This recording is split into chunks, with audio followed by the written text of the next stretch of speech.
Welcome back to Drop a Pin. I know we've had a lot of lighthearted episodes recently, but this one is a change of pace. We have on Scott McMahon, who has one of the most traumatic stories shared on the pod so far. I think the only other one that can compete with it is our friend, what was his name? Charles Ryu. Charles Ryu, who escaped from North Korea twice. But this is a slightly different story, but equally as traumatic. It's about how Scott was wrongfully accused of rape and imprisoned for 5.5 years in the Peens. And I do want to clarify for the listeners, he was completely exonerated and he had a Loctite alibi. Yes. Because we wouldn't have somebody on where there was like any type of question that they did something like that. 100%. But because he had a full alibi and was hours away whenever this happened, like 8 hours away, and he has proof, that's the reason why we had him on the pod. And that's the reason he was in prison for so long, is because they refused to look at the proof for so long. Mm-hmm. They wouldn't look at anything, and he just had to wait and wait for his trial. But it was a great conversation. He's a good storyteller. He is, and you're going to really like it. So without further ado, here's our good friend, Scott McMahon. Halika na tayo'y maglalakbay, kasama sina Donnie at Chaps, parang nasabay. Mula sa mga burol hanggang dagat, kakaiba't kahanga-hanga. Hanga, drop a pin, dadalhin ka sa malayo at malapit na kasama. I don't know where we should begin. I think let's start off not so dark. What eventually brought you to the Philippines?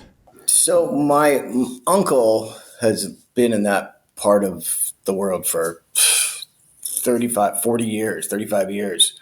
He was in Guam, Saipan, and then in the Philippines. So I went over there because of him. He had a friend who had a big construction company in Manila, and they offered me a job to go there and work, because I did construction.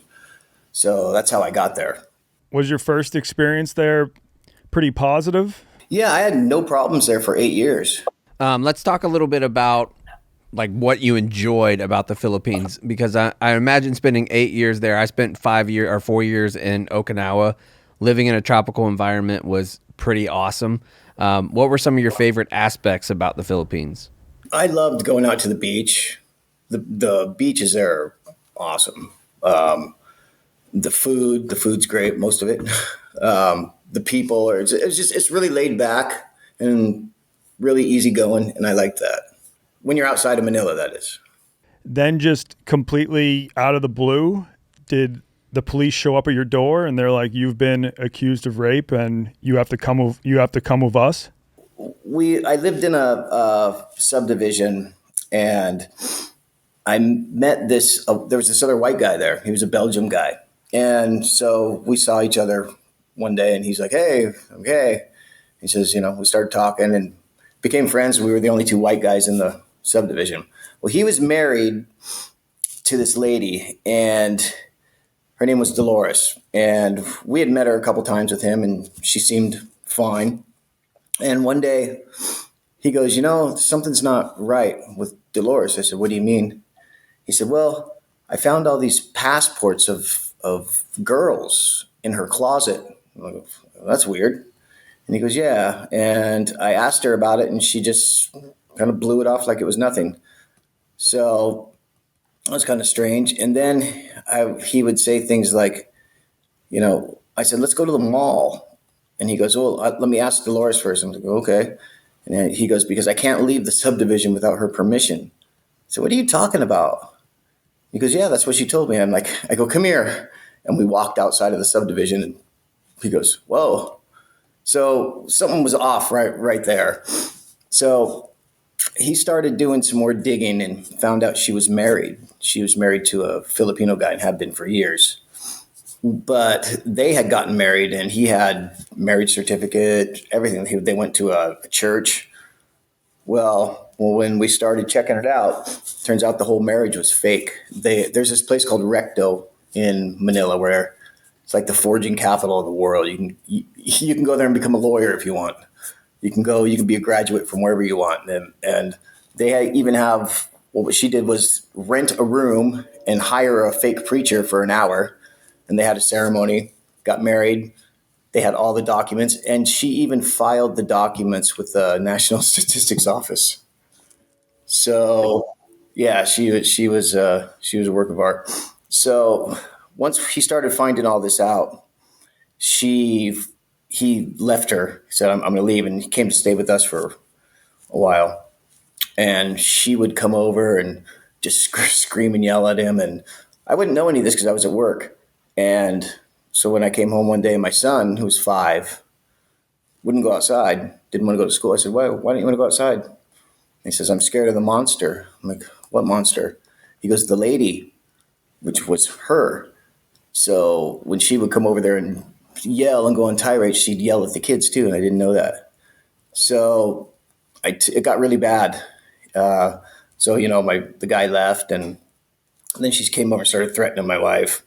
So I took my son to a psychologist, clinical psychologist, and they diagnosed him with chronic PTSD. Kid was 5 years old.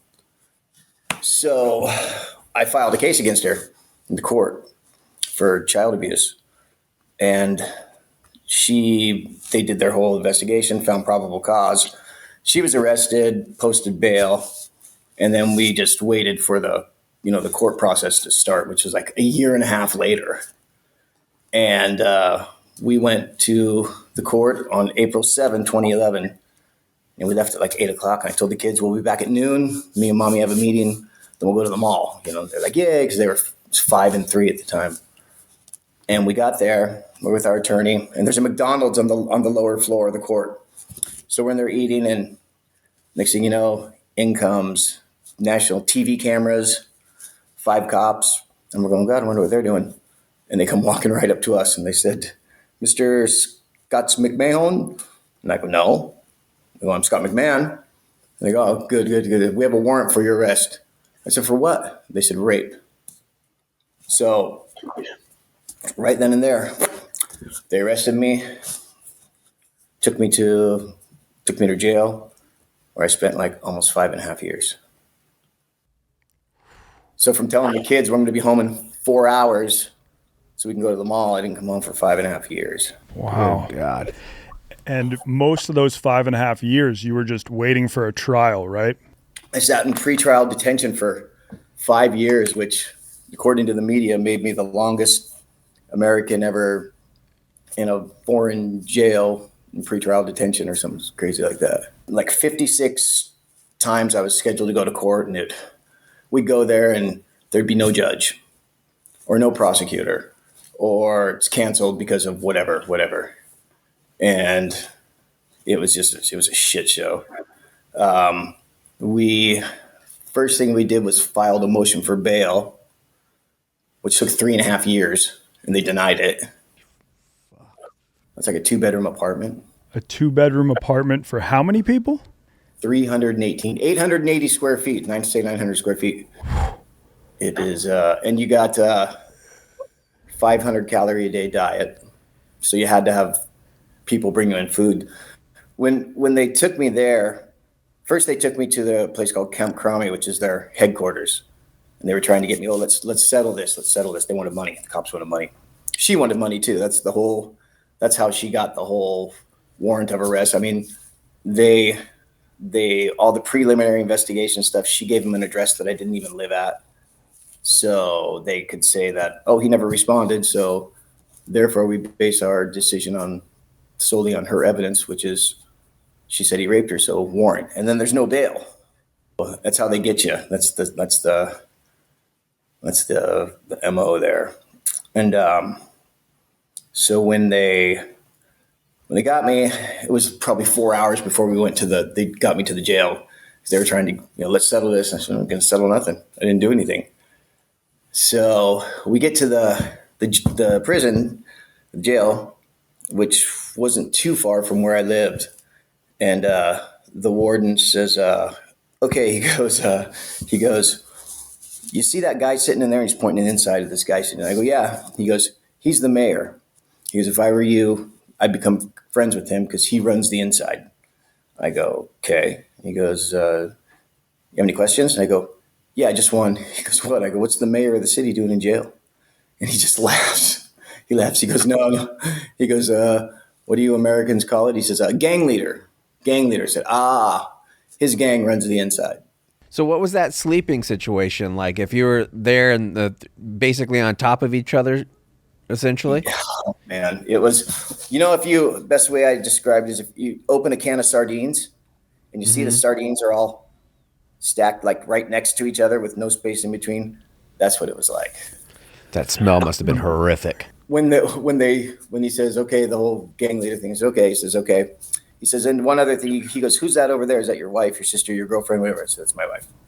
So he calls her over and he goes, ma'am, he goes, you can bring him food, and bring him water because he can't drink the water, but you can bring him food 3 times a day. I highly advise that you do.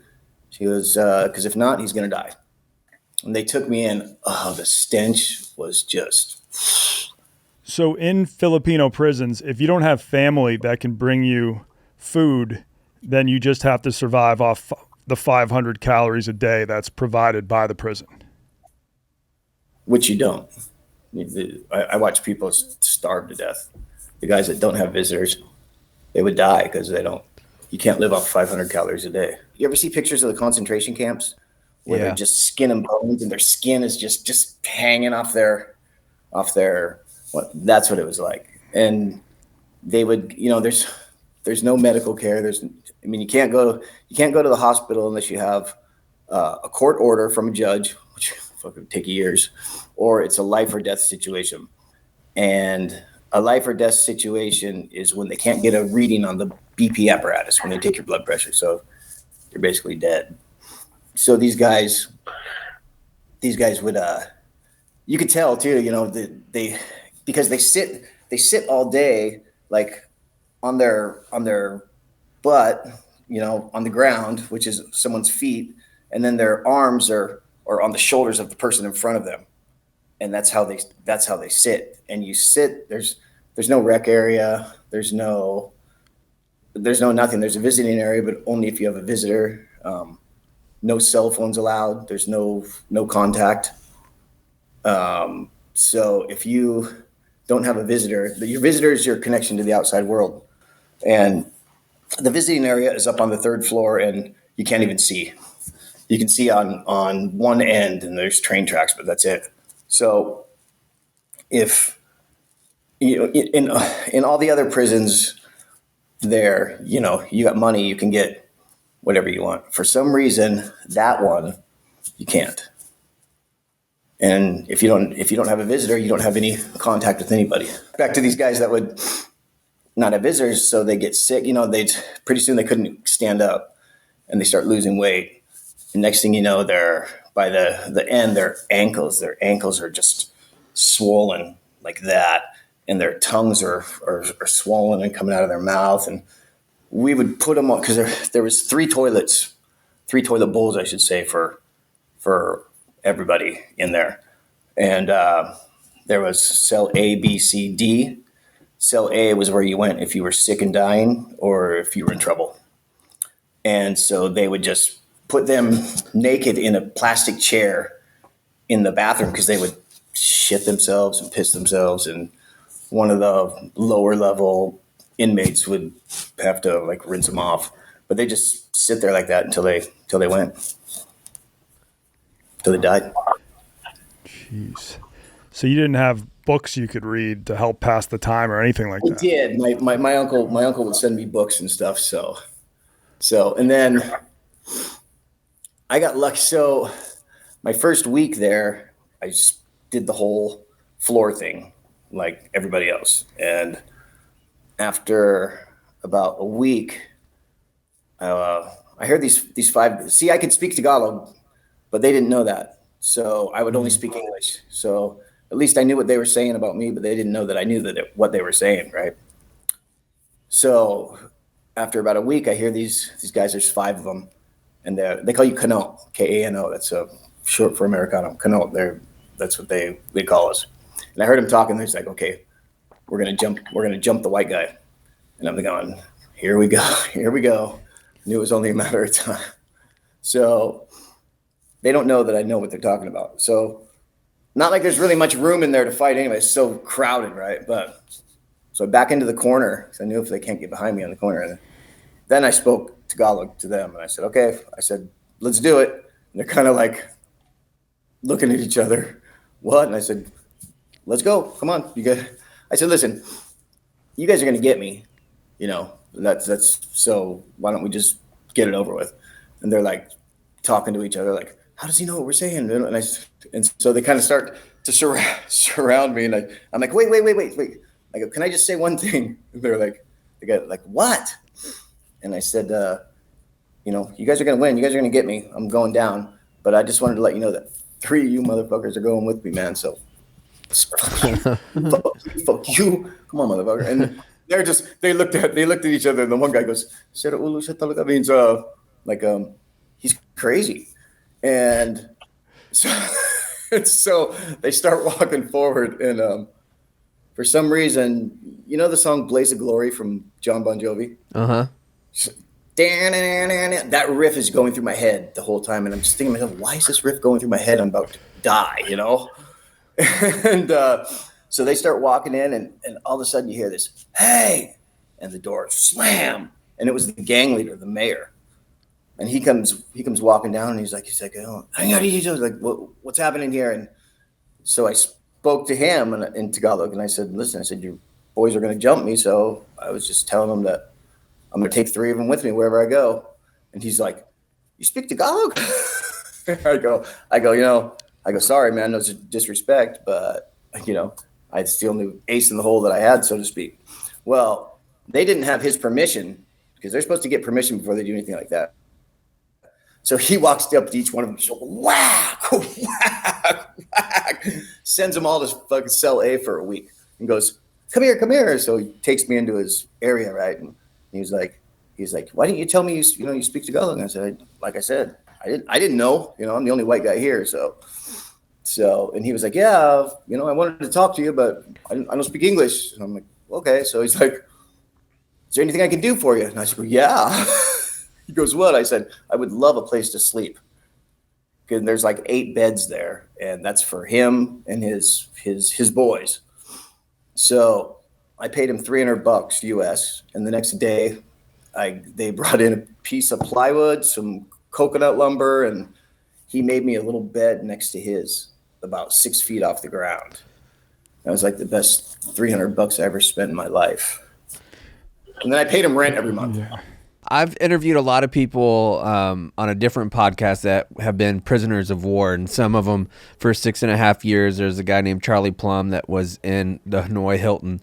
And one of the things that he said, and I wanted to get your opinion to see if it was similar, that after experiencing something like that, where you're in prison for 5.5 years and you're living in horrific conditions like you were and like he was, it's kind of hard to encapsulate what 5.5 years were in like 20 or 25 minutes. Looking back, for sure. Looking back, was it something that, what did you do to pass the day? Like, I've read different books about people that were in prison. Then you usually establish some type of routine. What was that routine for you? I would read. My uncle would bring me books, and I would write music. I'm a musician. I've been playing in bands since I was 15. So the reason the other reason I went to the Philippines was my band had broken up. We just, we had a record out. It was on an indie label, and we were doing demos for a second record, which was a lot of major label, attention and, quote, if this one's as good as the last one, you're going to get signed, da, da, da, da. Well, in the middle of the demo and stuff, the band split. And that band was like my baby. I did everything for it. I managed it, everything. And I was just like, you know what? I'm done. I put a lot of years of hard work into this, and this is what's happening. So, and then my uncle said, hey, why don't you come over here and work for Jaime, his friend with the construction company? I said, I'm gone. I'm done. So I went. That's why I went there. Did you have some opportunities to play music in the Philippines? Because I know they love rock and roll. I mean, yeah, I did. I would go to clubs every once in a while and jam nights and play and stuff. But inside in jail, you weren't allowed paper. You weren't allowed pen or pencil. You weren't allowed toilet paper. You weren't allowed Whoa. any kind of stringed instruments because you could, they could be used to kill people. The lights were on 24 hours a day. So when everybody was sleeping, there was always one guy. They called him the bullionero. He was like the night guy, and he would be up all night watching, make sure no one got killed or tried to kill themselves.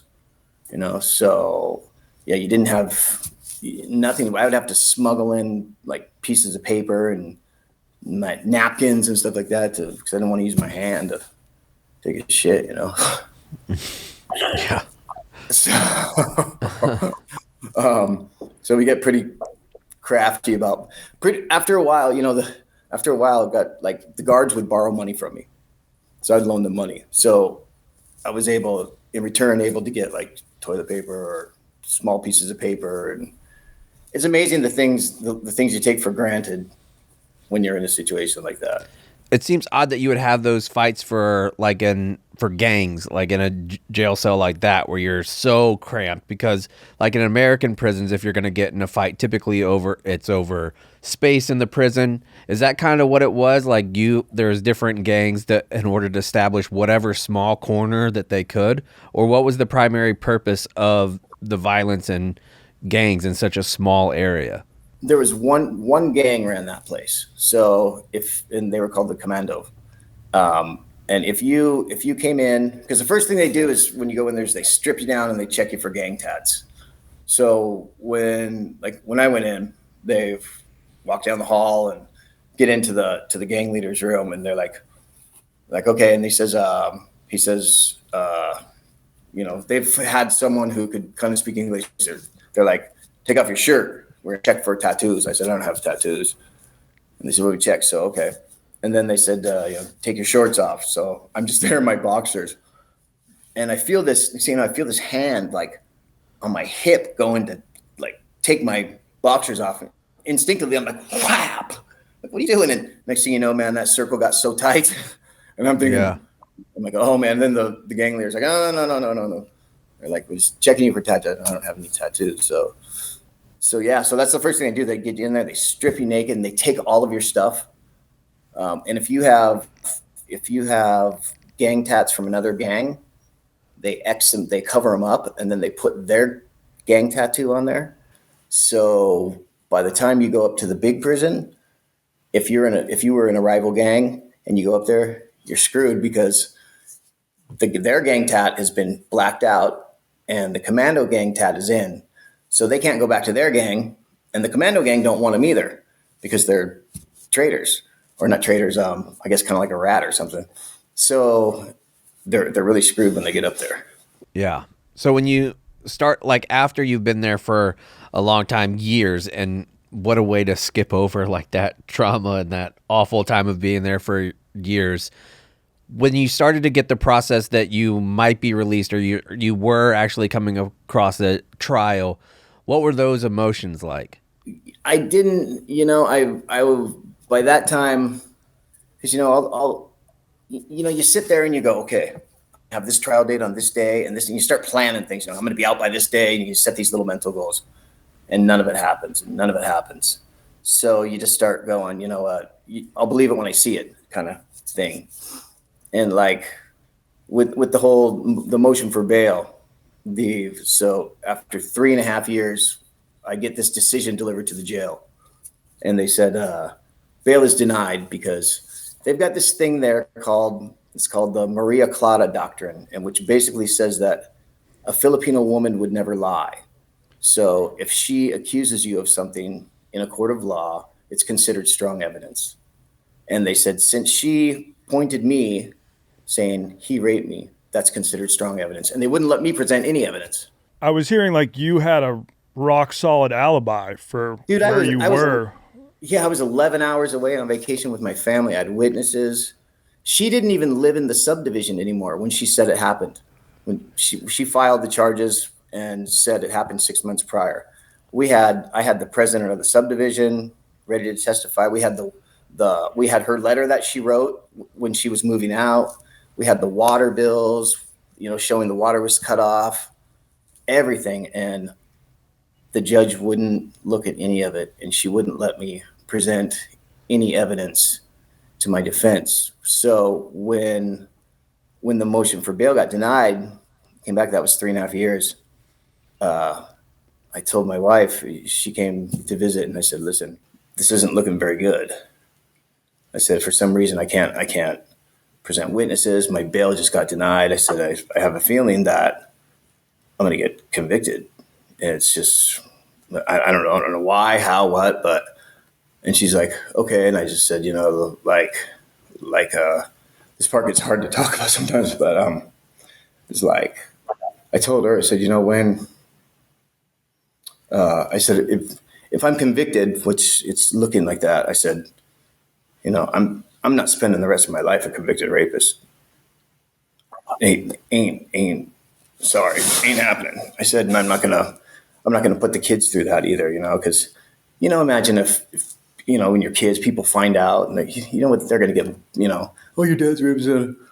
So she's like, so what do you mean? What are you talking about? I said, when I get up there, I said, because the big prison's got these 15-foot walls around it.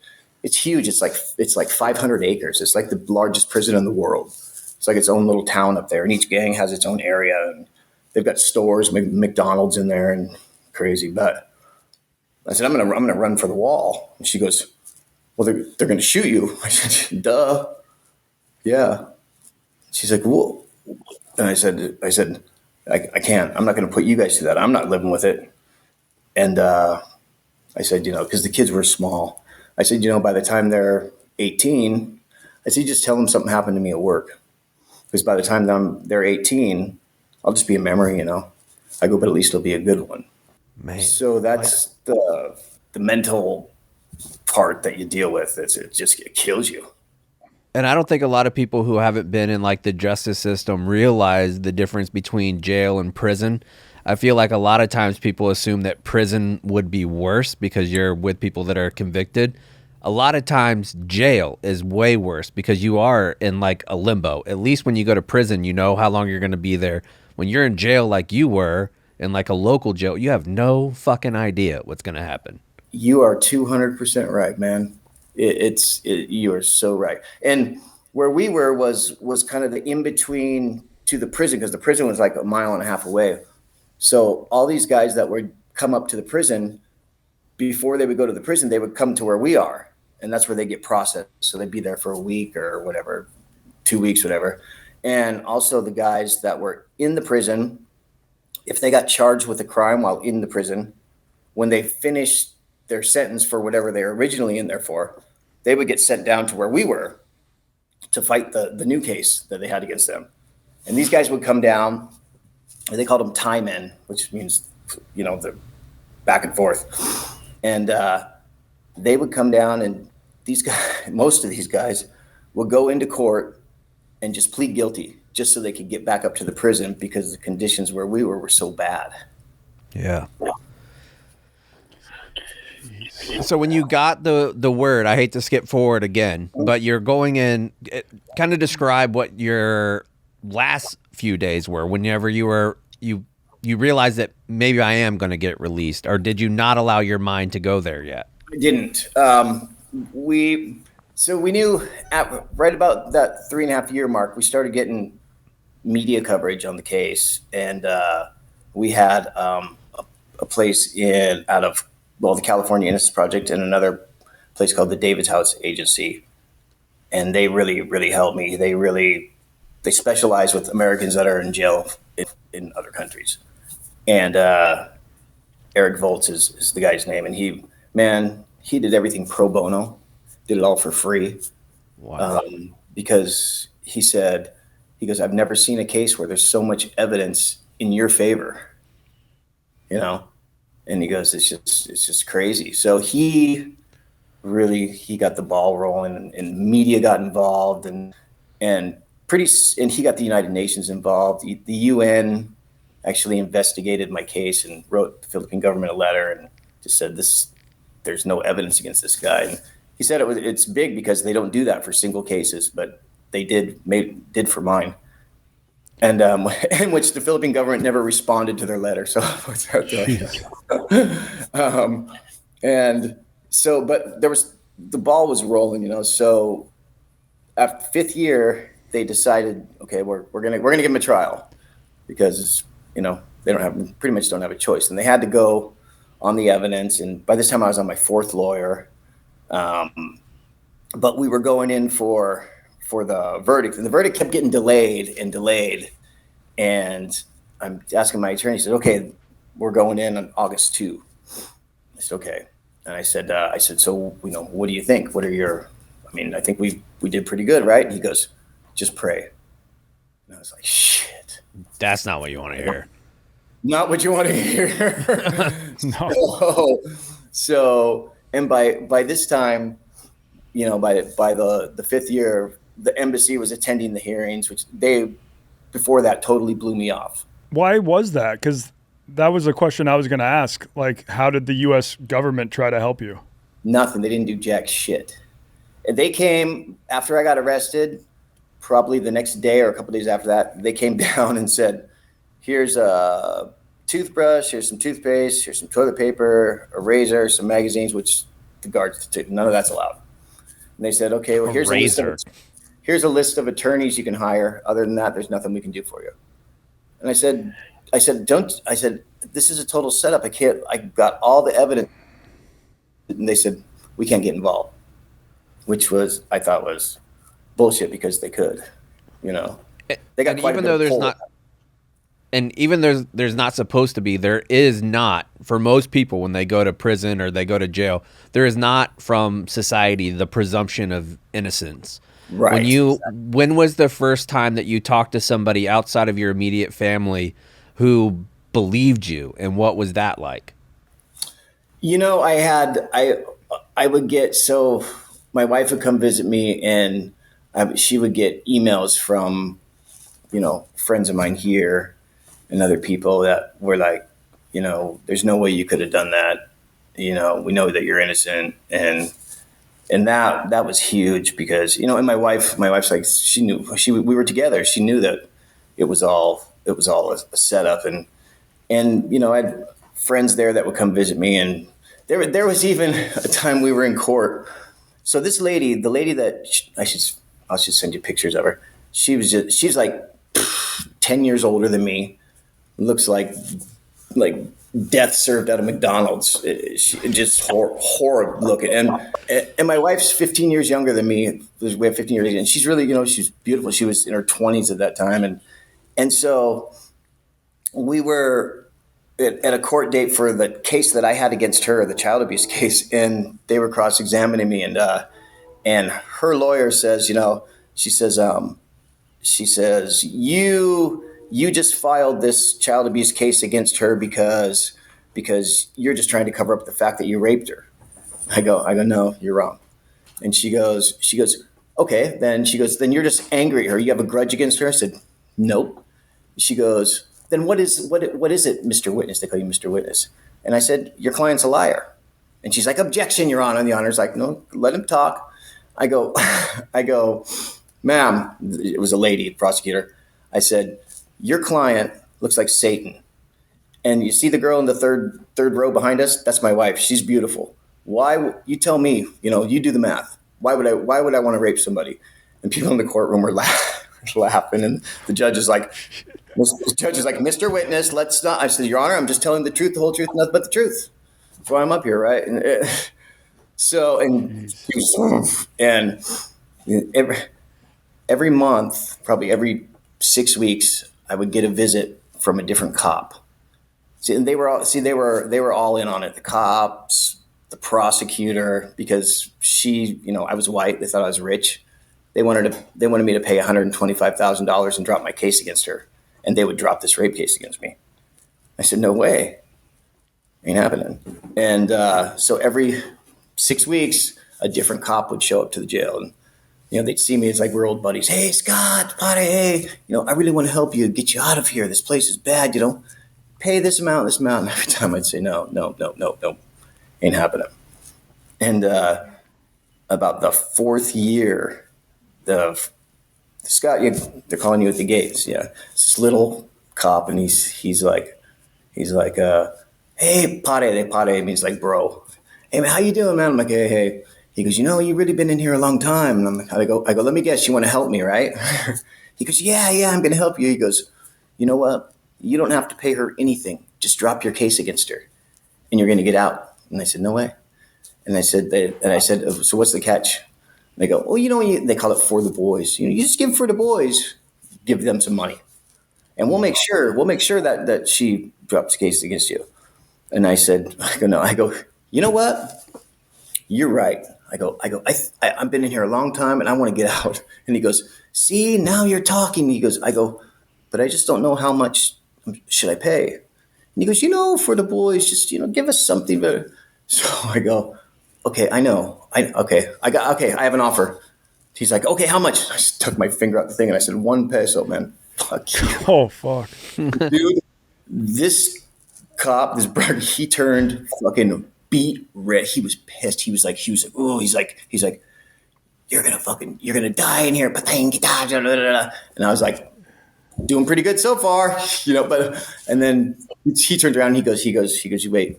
And he starts walking off. And it's just like a movie, man. He stops and he goes, but you never know what can happen. And I'm like, whatever, dude. And he goes, what's your pretty wife's name? Marnelli, right? And I was like, oh, you cocksucker. And he goes, and he goes, and the little one, Nicole? And I'm like, and he goes, and let's not forget Scott Jr., right? And then my heart's going boom, boom, boom, boom, And he goes, you never know what can happen. I'm sure you wanted to slit his throat right there. I wanted to kill him. He's like, rape, murder, And I was just like, then I'm scared. My heart's pounding. Yeah. And I'm like, what do I say? And I go, you know what? You're right, man. You're right. I have no control over that. I go, but let me tell you what I know. You're here because you want my money, which means you don't have any money. He doesn't know that I have it. I don't have money either. I'm broke by that. And I said, so here's what's going to happen. I said, if there's a hair harmed on my wife, my daughter, my son, I said, I will take my money and hire your best friend, kill your family and your wife and your son and your daughter. And I don't give a fuck who it is. I said, and he'll do it because that's the way you guys work, man. You guys are all about the money. And he was just like, he's like, you're going to die. And I was like, whatever. And, by this time I was so sick of all of their, and so he goes off and the next day it's visiting time and my wife doesn't show up. And I'm like, okay, maybe she just didn't make it today or whatever. And the next day she doesn't show up. And I'm just thinking, shit, man. So I'm trying to get somebody to one of the other inmates' wives, say, hey, can you call my wife or, send her a message, da-da-da. The next day, day 3, she shows up. She goes, so her phone's not, goes straight to voicemail. And I'm just going, oh my God, man. Well, fuck, they're dead. I got them killed. 5 days they don't show up. So day 3, day 4, day 5, I'm just like, when you got way too much time to think, I'm going, me and my mouth, man, I said, they're gone. And then on the 5th day, I said, Scott, you have a visitor. Usually when my wife's there, they'll be like, Scott, your wife's here.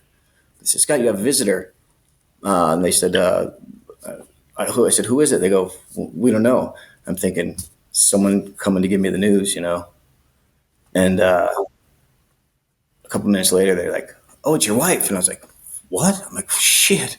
So I go up to the visiting area and I see her and my son and my daughter there. And I'm like, oh my God. And then all of a sudden I get pissed. And I'm like, where you been, man? What did I'm just freaking out. And she just looks at me and goes, we've been sick. And I'm like, oh, right.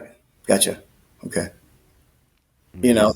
So that's the kind of, I know I got off on a little bit of a tangent there, but No, I mean, that is mental torture, like in a lot of different ways. Like some of the things that you went through physically, I'm sure pales in comparison to think that your wife and kids are hurt. Say if you did have the money, after 3.5 years of living in those hellish conditions, is there a chance you'd be like, fuck it, I'm just going to pay these guys to get out? Or you were dead set on not getting Actually, we could have paid them. My uncle was gonna pay them, and I said, no, don't. If I pay, it's like I'm guilty. Yeah. You know, and so that was the mind fuck throughout the whole thing. Was like, I knew that, wow, man, there's a chance you're never going to see your family again, but I still couldn't get myself to pay money. And I talk to people, go, fuck that, man, I would have paid the money. I'm like, you don't know, dude, shut up. You don't know. I'd like to think that I wouldn't have paid the money, but after 3.5 years of living in the conditions that you described, I don't know. I'm paying. Yeah. I'm absolutely paying. Have Portnoy put a shirt on sale. Yeah. You'd be amazed at what you can endure when you have a reason, you know, or something to fight for, I guess, is what I tell people. Because I'm not anybody special. I'm just a dude, just like you, just like everybody. I knew that I couldn't pay. I just couldn't do it. I just couldn't, as much as I wanted to sometimes, you know, but I just couldn't do it. So let's talk about a happy day when you did finally walk into court the last time. Can you walk us through what happened, that procedure, what it was like? So my mom had flown in, and she was there for the when we were supposed to have it prior as well, and they canceled it. So she flew in again, and yeah, I was up at like, well, you know, you never sleep more than like 2 hours at a time, just because, you know, normally just because you have your defense mechanism, right? But so I'm up and just nervous. I'm nervous, man. I'm really nervous and sweating, you know, of course it's so hot in there. So they take us, it was just me and two female inmates that had hearings that day. They went to a different courtroom. I went to my courtroom where there was nobody. It was just me. And there was, my mom was there. One of my uncle's workers was there. And there was 2 or 3 ladies from the embassy. One of them was really cool because she would come visit me, you know, the last couple months prior. She would always come. And so she's like, well, there I see her, and she's like, hey, and she's like, are you ready? And I'm like, well, yeah, I'm ready. She's like, let's just hope that, you know, it's okay. So my attorney comes in and he's all poker face, and I'm like, so what do you think? And he goes, what did I tell you yesterday? I said, just pray. He goes, pray. And I was like, okay. So the prosecutor shows up. The judge is like, it's supposed to be 9:00. She shows up at like 9:45, and she comes in. They're like, all rise. And so we stand up. We sit down, and he says, he whispers to me, he says, whatever happens, you tell her thank you. I'm like, right, okay. And she says, she tells the clerk of court, she's like, Andrew, read the verdict, start at page 6 or whatever it was. And so, okay. So he says, stand up. So I stand up. And he's reading on through, like, you know, another 4 or 5 pages of things that had happened. And I'm just standing there and kind of like my mind's nowhere, if that makes any sense. Yeah. But I was just kind of like in space, you know, and he's reading and he's crazy. The songs are going through my head, you know, it's just weird. And all of a sudden I hear the words not guilty. And I'm like, And I look over at my attorney, and he's just kind of looking at me. And then she's like, okay. She's like, Mr. McMahon, she goes, you can go home now. This court finds you not guilty. And she's like, bounce her little gavel. And I sit down, and my attorney's like, tell her thank you. And I said, why? I'm going to tell her thank you. I was innocent the whole time.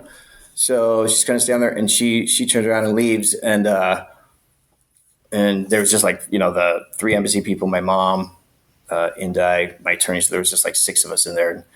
And they're like, man, you're free. And I'm just like, yeah, let's go.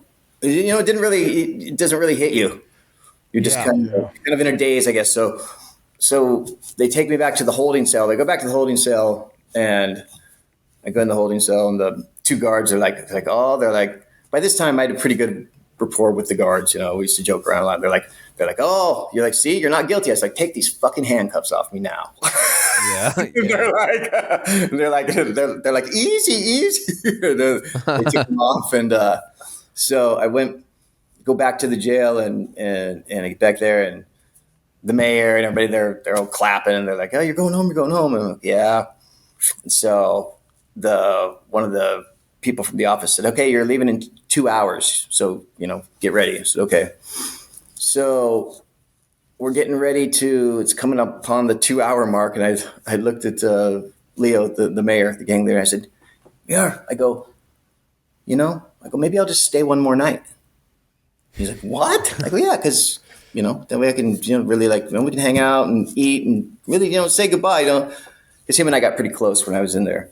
And he goes, "You're crazy." He goes, "Get out of here." Yeah, dude. Yeah. You're right. So you would think, me too, but I think just institutionalized, Yeah. I for think sure. I was actually scared to go out.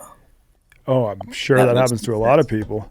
That first night in a real bed, was it actually hard to sleep because you had just gotten Yes. so used to the prison conditions? Yep. When we got to my uncle's house, and I'm like, they're like, your uncle's going to be here in like an hour. What do you want? I'm like, I just want a cold glass of milk. That's what I want. No beer, no, there's one glass of milk, man. And I had a big glass of milk. And then my uncle came home, and he's like, he could never come visit me in there. He just didn't want to see me like that, So we hadn't actually seen each other. How fast did you sign on to Expedia.com and get a plane ticket the fuck up out of there? So here's the other part of the story. So I get out, and I hadn't seen my wife and my kids in like a year. So they said, "Okay, your wife and kids are coming up. They're going to be here tonight at like midnight." I said, "Okay."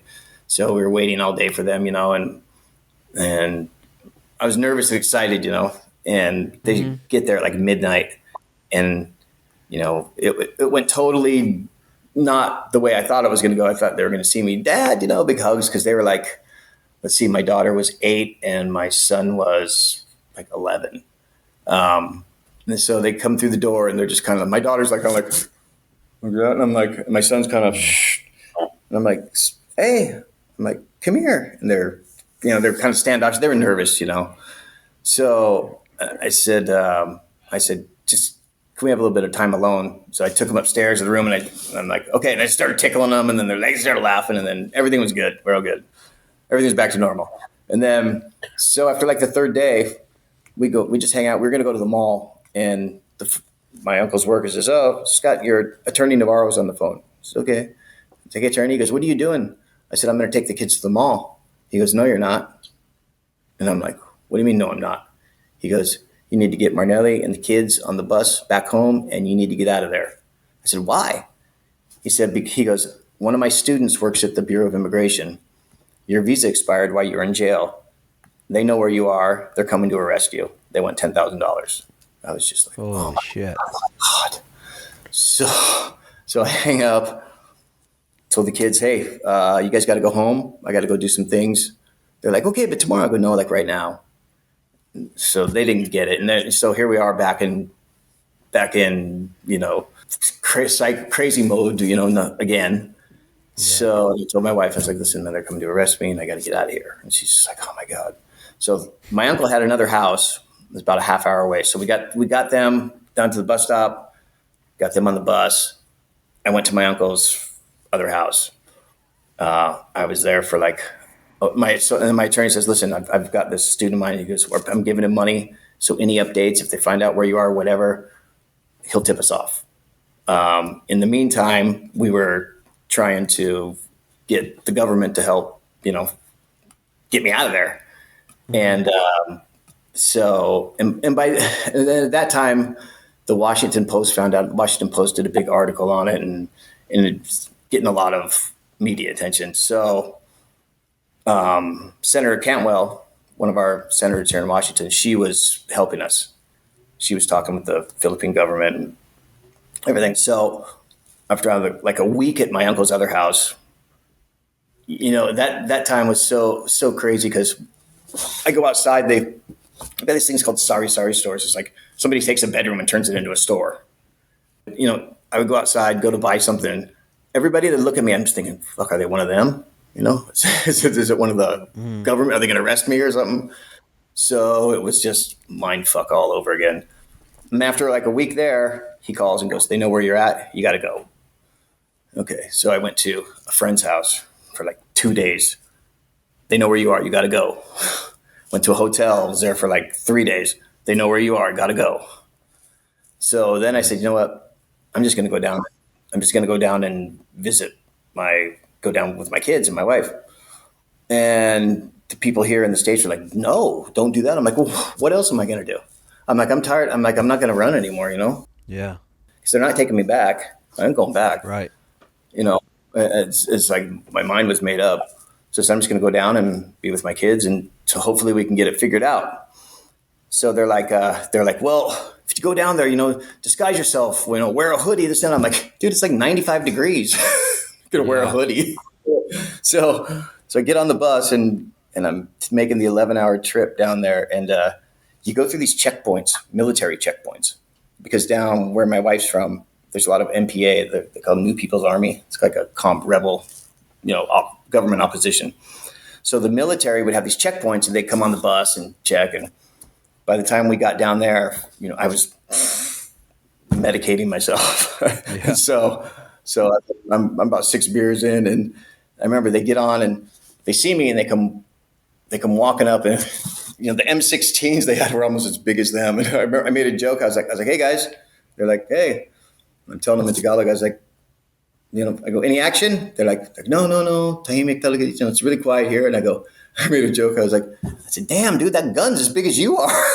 I go, how do you get that thing up to shoot it? Huh. And they looks at the other guy, and they both look at me, and they laugh. They're like, go on. And we made a couple of jokes in Tagalog, and off they went. I was like, woo, it was close, man. Yeah. You know, you just try to, you know, sometimes all you can do is laugh, just make a joke. And so I made it down there, and I was there for like 2 weeks, and I got a call, and they said, okay, Senator Cantwell got it all worked out. You're going to pay $1,000, because that's what it would have cost to extend my working visas if I wasn't in jail. Mm-hmm. And you're going to pay $1,000 and you're good to go. You can go. So we got you a ticket and you're leaving tomorrow. And I was like, okay. So I look at the kids. I go, listen, I got to go. They're like, now where? Where are you working at now? I'm like, in America. They're like, oh. And so, you know, the next morning, I left. Well, shit.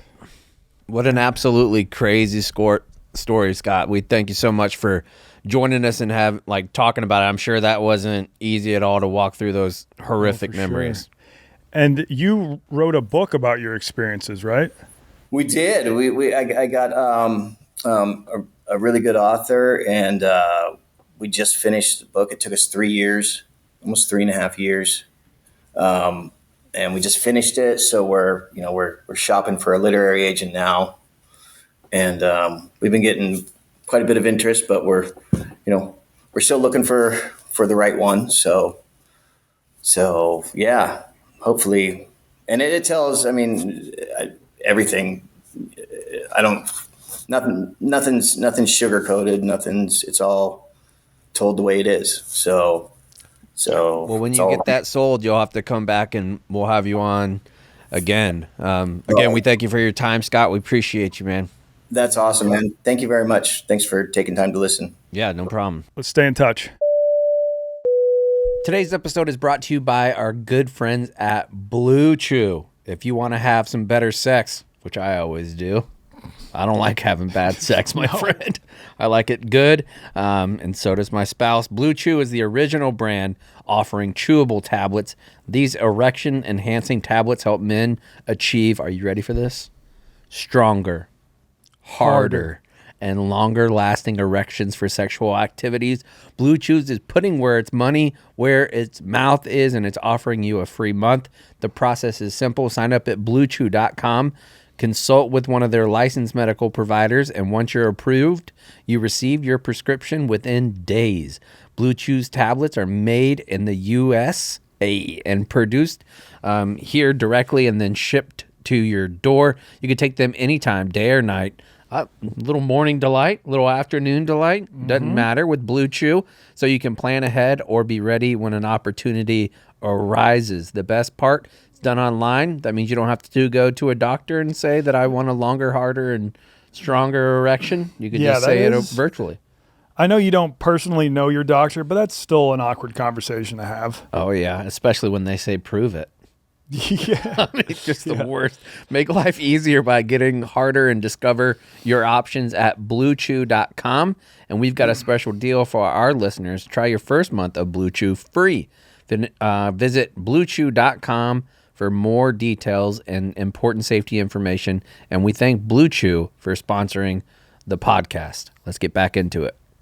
Oi, this is David Beckham, mate, and you're listening to Drop a Pin. All right, now let's switch gears and just talk about my personal experiences in the Philippines and just Filipino history and culture in general.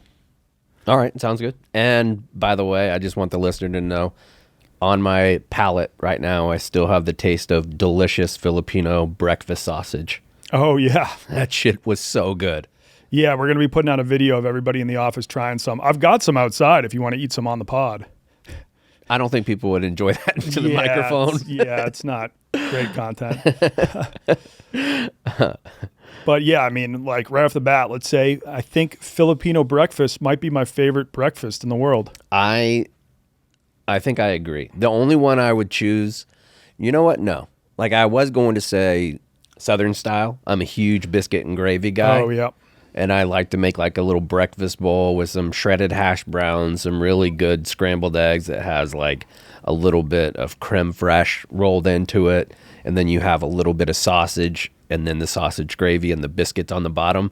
That is my comfort food. Like that's the birthday breakfast that I always request. Mm-hmm. But if we're going out and there's a Filipino joint, I think I'm taking that. Yeah. And I mean, not everyone has access to a Filipino breakfast joint, but surprisingly, there's like 2 within 15 minutes of the office. Yeah, and one of them is really good. If you're in the Chicago area, it's called Uncle Mike's Place. Uncle Mike's Place. And like they serve all of their breakfast platters with garlic rice, and you get this appetizer soup. Like a porridge almost. Yeah, porridge that's delicious. And then the meat choices are great because we're used to only having the option between sausage or bacon. And there, the options are lasagna. I think that's how you pronounce it. I tried to order it this morning, and I was like, can I have some longanisa or something? And like, they were like, what are you talking about? And I was like, you know, that red sausage? Oh, yeah. And she was like, yeah, I still don't know how to pronounce it, but it's this really sweet cured sausage. And then they also offer tocino, which is like kind of just like a cured red pork slice. Delicious from there. You can get Spam as well. This Spam was not as good. And you can also get skirt steak. Oh, did you do like a tour to Uncle Mike's Place? I've been there like 4 or 5 times. So okay. I've now I was tried. like, God damn, that's a heavy breakfast, dude. Yeah, no, I've tried every meat on the menu. It's great stuff. But the Philippines also have one of the worst foods I've ever had. What? Or at least hands down the weirdest. Balut. Yeah. That was, when you ate that, I felt like I was going to puke. I think that was my first Whoa, That's Weird video. And yeah, balut, it's a half-developed duck fetus inside an egg. So just imagine an egg that you let develop halfway into a chicken or a duck. So when you crack it open, yeah, half of it is kind of an egg-like consistency, but then like half of it's got like, you might get a beak in there, or you might have some like half-developed bones, or maybe a feather. Is it kind of like the texture on the inside if you're getting down to the nitty-gritty and you're on the actual duck part, where it's like the consistency of chicken feet? Like that cartilage? Maybe, yeah. It will have a couple crunchy bits in there. Yeah, and it's probably more like cartilage, but they crack it open, they put a little soy sauce or something in it, and it's a delicacy. But it just like... Most delicacies, I think, are fucking gross. Yeah. Like, anytime that somebody says this is a delicacy, I'm prepared myself to not like it. Yeah, like in Scandinavian countries, they eat like fermented shark as a delicacy. It's the worst smelling food on the planet. And the Inuits will eat seal. Which is not good. It just looks tough as shit. It looks like the most overcooked octopus you've ever had. Like, you know, where it's just super dense. Yeah, yep. And then what's another... one delicacy, I don't even know if it's a delicacy anymore, but the mountain men used to eat it, and it had a lot of fat, so they really enjoyed it. It would keep them warm and keep them healthy. Beaver tail. Really? Yeah. They got a lot of fat on those tails. Okay. But I don't know if you can just go to a restaurant and order the beaver tail. I've had beaver. I've had beaver rangoons. What? Yes. We were on the Upper Peninsula filming Rediscovering America, and these guys invited us to their lodge, and they were all hunters, and they knew I loved rangoons, and they're like, we have a surprise for you. And they had a bunch of beaver rangoons cooked up, they were probably better than just eating beaver on its own. Yeah, it's good. I like beaver. Oh, it is? The only time I've had it, I've had it a couple times, was when I lived with the Cajuns, and we had gumbo. It was wild duck and beaver gumbo, and it was good as shit. Yeah, it would go good in a gumbo. But I think you could put I bet you could put people in a gumbo. It would be good. I know. I have said humans and dogs, I guess, are the only types of meat I wouldn't eat. Yeah. I guess I wouldn't eat a cat just because maybe I would, but I don't think a cat seems appetizing at all. I would eat a cat if it was skinned already. Of course it's going to be skinned. You're Right, not going to eat a because cat with fur on. I know, but if I did, I wouldn't want to watch the process. But if I saw a cat, I'm just telling my brain it's a rabbit. Which there's not a whole lot of difference. The rabbits in my neighborhood, I absolutely love them. Talk to them, put out little carrots for them. Yeah. I like them. I know a lot of people think they're a nuisance around here. I'm a big rabbit guy. But I could also eat them. Skin a cat, I might be down. Okay, but you wouldn't want to be doing the skinning. No. No. I have done it. But in the class what is it called when you dissect shit in class? Your anatomy class. Yeah, it was an anatomy class, and they brought in super fermented, formaldehyde is the word I was looking for. It stunk so bad, but we had to take the skin off, and one of the people in class, there was some kittens inside. Jesus. Yeah, I was in 10th grade, I think. Whenever you're holding a cat, there's not a lot of meat on those bones. No, true. No. Panther. I know someone who's tried lion before. Yeah, it was killed. It was killed in Africa, and they were in Africa doing research, and I think they came across a lion that had just been poached or something like that, and they were like, okay, we're going to arrest the poachers, but there's no point in just throwing the meat away. 1,000% agree. Yeah. Yeah. So they sampled it. But yeah, back to the Philippines. I have been there, I think, 3 times now, because when I lived in Shanghai, we found an airline, Cebu Pacific, that was doing these insane deals where you could do round trip from Shanghai to the Philippines for $75 or something. How long is that flight? 5 hours? 4 hours? No, I think it's only maybe 2.5 or 3. Oh, that's not bad at all. Yeah, not bad. And so we were like, let's fucking go. And it's cheap? Yeah, I think one reason it was cheap is because we went there in the middle of monsoon season, so the weather wasn't great. But yeah, some of my first Donnie Does videos were filmed in the Philippines, and they're not on my current YouTube channel, so you may have not seen them. But Donnie Does Philippines Part 1 and Part 2. And that's when me and my buddy were trying to make short little films where the only actor was myself. And then everyone else in the videos was just real people that we were interacting with in the wild. And the story behind it was I'm trying to get back to the States, living in Shanghai, and I see an ad on Craigslist where someone's like, oh, I need someone to transport a box for me from Shanghai to the Philippines, and I'll pay for your flights and your hotel, and if you get me the box, I'll give you 2,000 USD, which I could use to fly back to the US. Yeah. Now I know what you're thinking at home. Oh, Donnie, don't take the package. It's probably filled with some illegal shit. You're gonna end up doing a 10-year bid in Chinese prison. But there's a 60% chance that I just cruise through customs, get an all-expense-paid tropical vacation, and still have enough fucking moolah left over to make it back home. So I arrive in the Philippines, and we actually did bring a box that just said for Pedro. That was the guy I found on Craigslist. And we flew down to Boracay, which gets ranked, I think, one of the top 3 beaches in the world. Really? Just white sand, beautiful blue water. And I just have this box of me. I go to some of the bars there. People loved the box. Like, Yeah. I walked into the dance floor and everyone was like, this guy's got a box. And everyone's just like raging and like they're throwing the box back and forth and stuff. Yeah, usually people at a Girls, nightclub I mean- want a different kind of box. Yeah. Hey, I'm telling you, listen, white dude with a box gets the Filipino girls going. Hell yeah. Yeah, this is my ball. Do you want to dance or something? Yeah, let's fucking do it. She thinks I own the bar. And then, You want to dance or something? yeah. And then the story was that, like, yeah, that girl takes me home. She didn't actually take me home, but I at least walked out of the bar with her. And then the story was that she drugs me. I wake up and the box is gone. Look, I don't want to jump to conclusions and say that Vanessa put something in my drink, but Vanessa definitely put something in my drink. Why the fuck do I have a Pikachu tattoo and a cross? And so then I'm like, fuck, Pedro's going to kill me if I don't get him his money. So I go to the local cockfighting ring.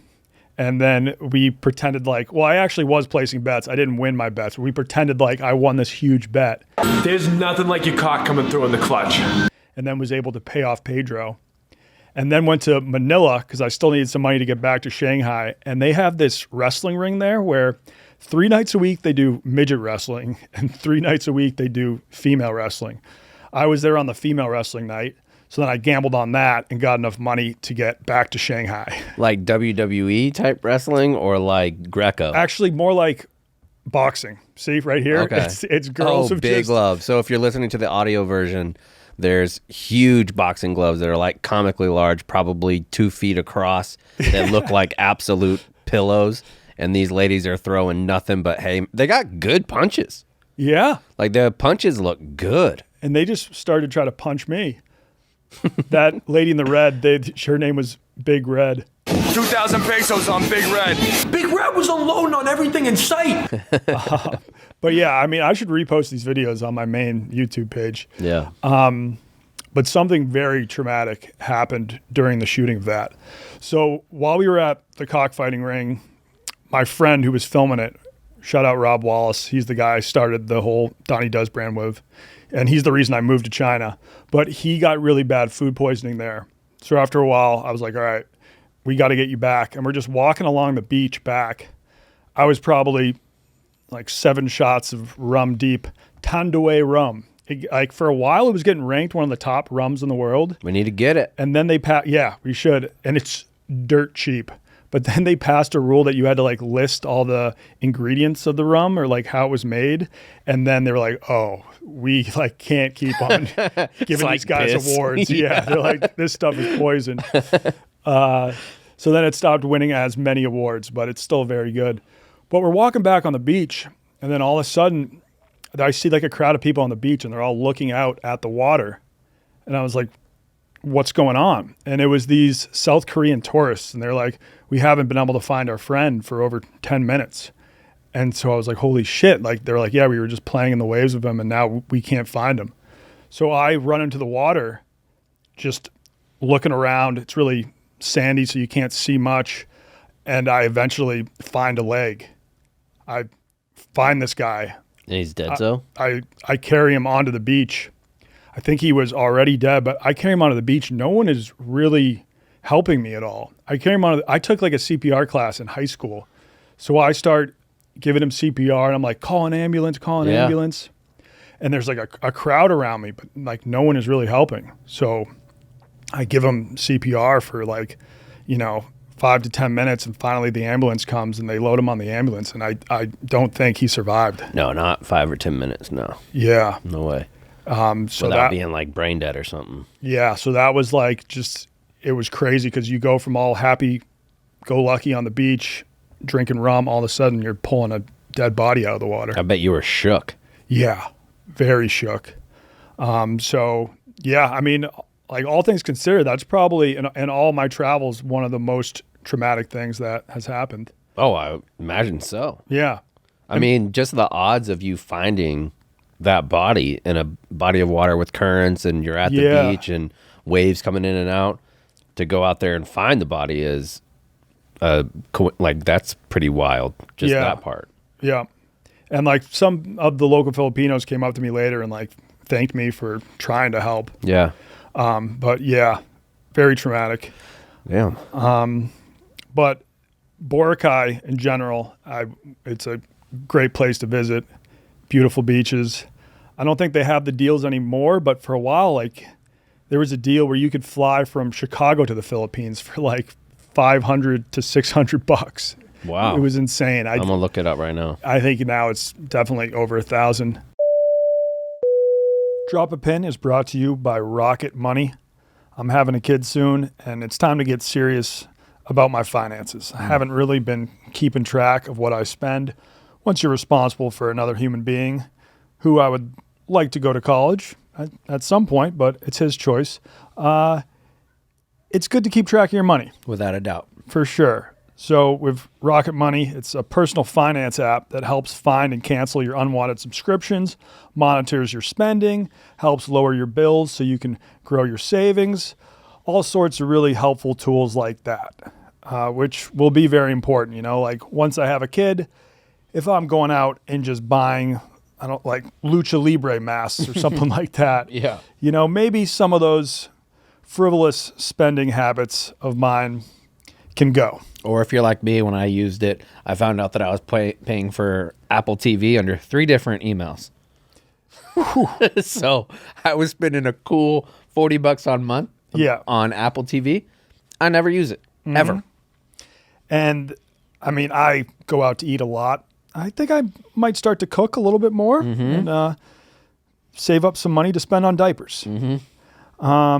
Rocket Money will even try to negotiate lower bills for you. They automatically scan your bills to find opportunities to save, and then you can ask them to negotiate for you. They'll deal with the customer service and all that, so you don't have to.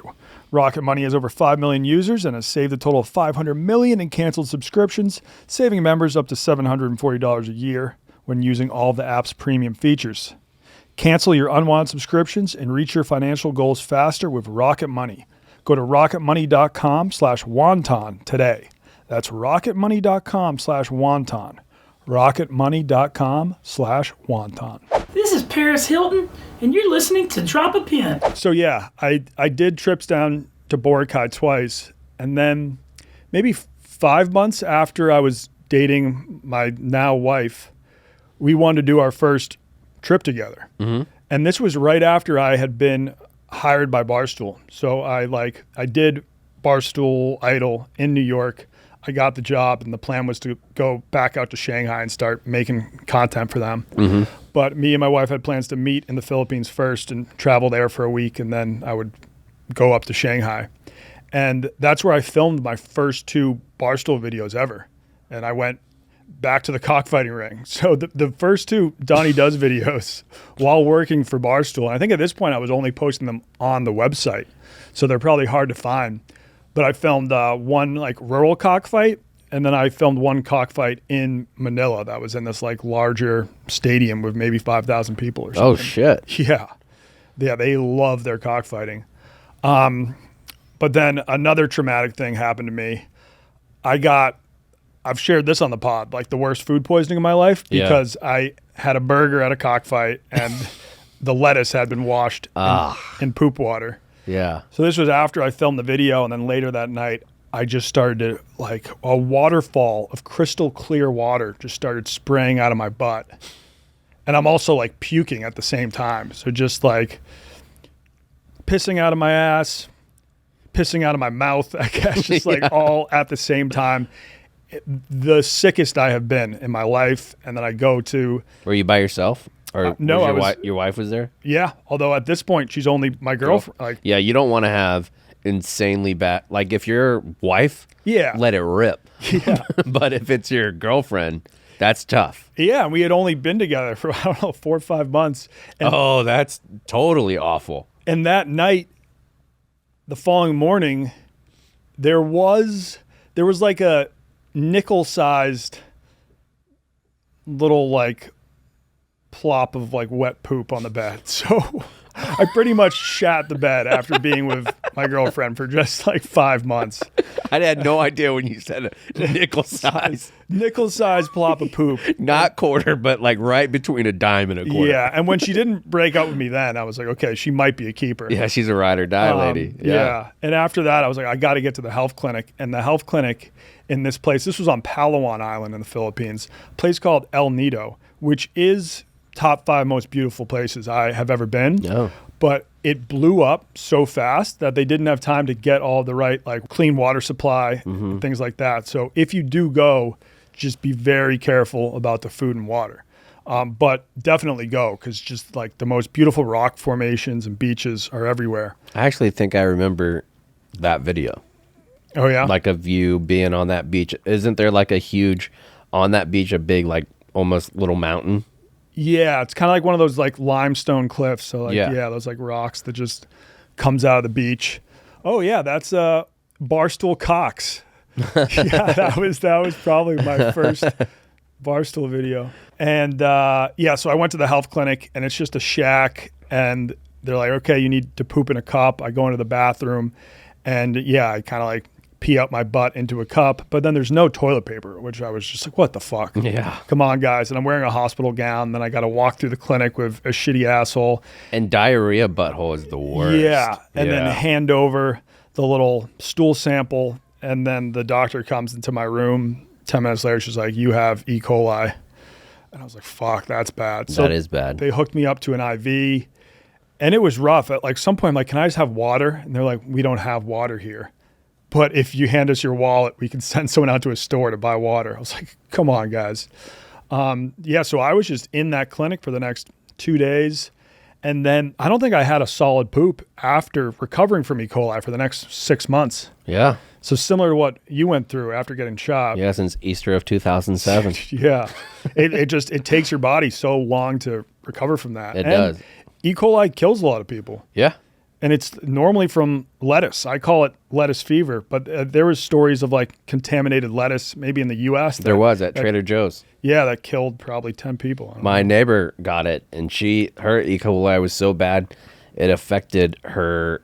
It was either her hip or knee, like it's a really rare thing, but it can affect your joints because like lack of nutrition. I don't know the medical reason, but she had like a huge physical ailment that that wasn't involved with her butt or anything.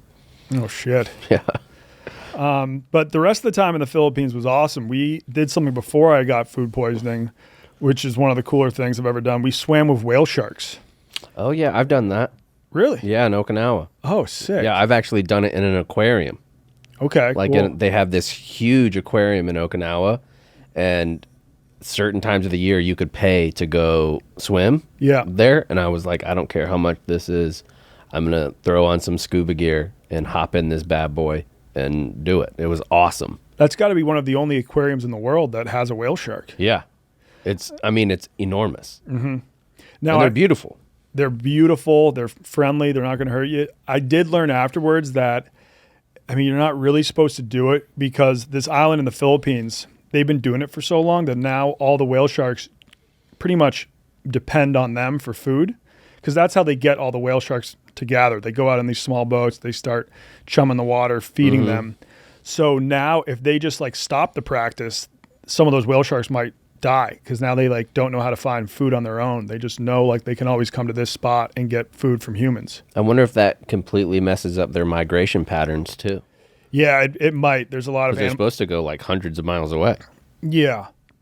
I assume they still migrate, but then they always gather in the same spot when they're in the Philippines because they know they'll get fed. They might not need to if the water's warm all the time as well. Mm-hmm. So maybe they don't need to. Yeah.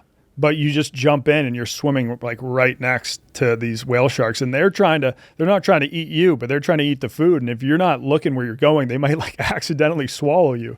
They're huge. I don't think there's a single documented case of a whale shark attacking somebody. No, they're really docile. I don't even think they have teeth. No, they do like krill, I think. Yeah. And they're the largest fish in the world. And then also on the island of Cebu, we did canyoneering, which you kind of just hike down this canyon, and there's this rushing river at the bottom. And at times you can kind of like float in the river. At times you're climbing into caves. At times you can jump off rocks into the river. Just an all around great time. You know what we should do? I bet you're a lazy river guy. Huge lazy river guy. I think we should drop a pin in as many lazy rivers this summer as we can. Just look for like the top 10 lazy rivers. Yeah. And do like a lazy river tour. They're probably all up in Wisconsin Dells. There's probably a lot up there. Yeah. Too. Yeah, you're right. But I mean, the coolest ones are the natural lazy rivers.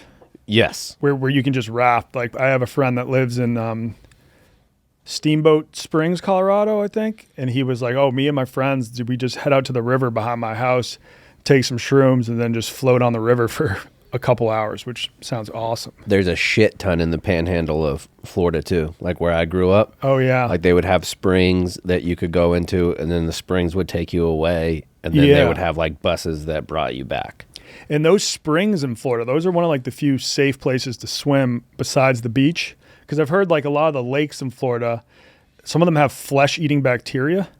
See, I heard that, but I used to swim in like retention ponds and shit. Like, fuck.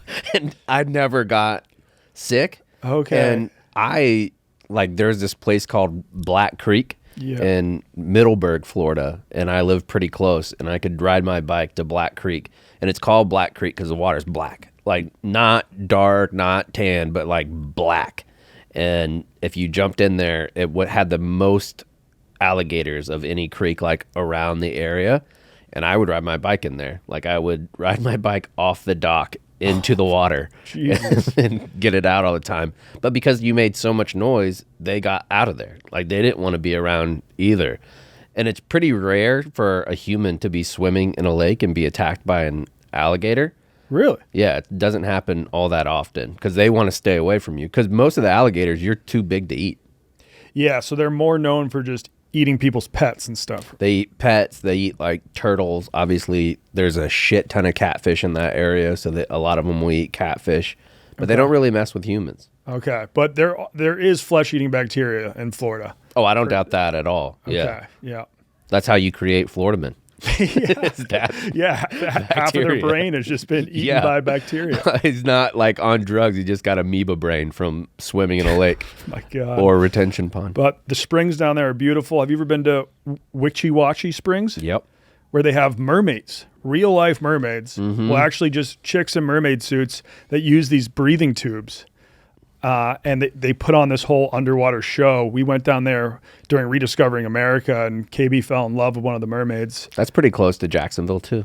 It is? Mm-hmm. And that water is just crystal clear, pristine. Yeah, all the springs are like that. Beautiful. Yeah. Like some of the best water that you'll ever have is right by those springs. And there's still people that rely on that water that live in the areas. And they have like little taps that are on the side of the road that'll say like spring or whatever. And you can go up, and it's so cold. The water's always like 60 degrees coming out of there, and it's so pure, and it is unbelievable. Okay. So like they have like hiking trails. You and Biz should do it. Like they have hiking trails all around there, and then once you're done, and you go and you take a long pull off that water straight from the spigot, it is divine. Yeah. This talk is making me really thirsty. Could you pass me your water?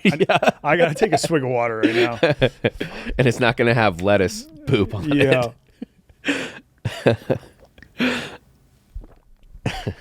Yeah, so we used to go. That was one of my favorite spots because a lot of the lakes around in that area, you couldn't do a whole lot. Like you wouldn't go all the time, but the springs were so beautiful that, the lakes you had to pay for in a lot of spots. You had to pay for access, but the springs weren't like that. Okay. Wichiwachi Springs, hit it up. It's a shame that you can't swim with manatees, right? Isn't that frowned upon? You're not supposed to, yeah. Yeah, I mean, you'll see a Florida man riding a manatee. Mm-hmm. I would love Jesus that. Christ. I mean, if I was a billionaire, Dave has them all over his like docks and stuff. I would love to have a pet manatee. Incredible. Yep. Just go in there, have like a big little pond, and you just hang out with it all day. Yeah. It's like I've invented hippo mode, but honestly, manatee mode is the same thing. Yeah. Maybe even more so. Yeah. Because they don't attack people. They just chill. Yeah. And they're like vegetarians that hang out, have cute little noses. And I mean, there's a lot of places where you can pay to swim with dolphins, but I don't think they have spots where you can pay to swim with manatees because they're so endangered and like They're only in Florida, right? they. I don't know. There's got to be some in the Caribbean, but I'm not sure. Should we talk a little just about like Filipino fun facts and Filipino history? Yeah, so there's a lot of facts that aren't so fun. I'm sure. Yeah. Yeah. They had a huge problem with crime and drugs, so they had to have all these like different types of really intense counter narco operations that they would do. At one point, they had killed 47,000 people. Like 5,000 people, and 4,700 like were displaced.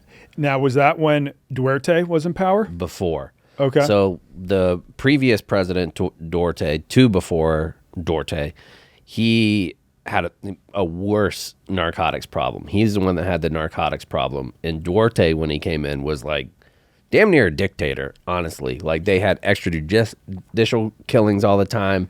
Like, if you went to jail for a drug charge, a lot of times they didn't even have trials. They would just execute you. Yeah.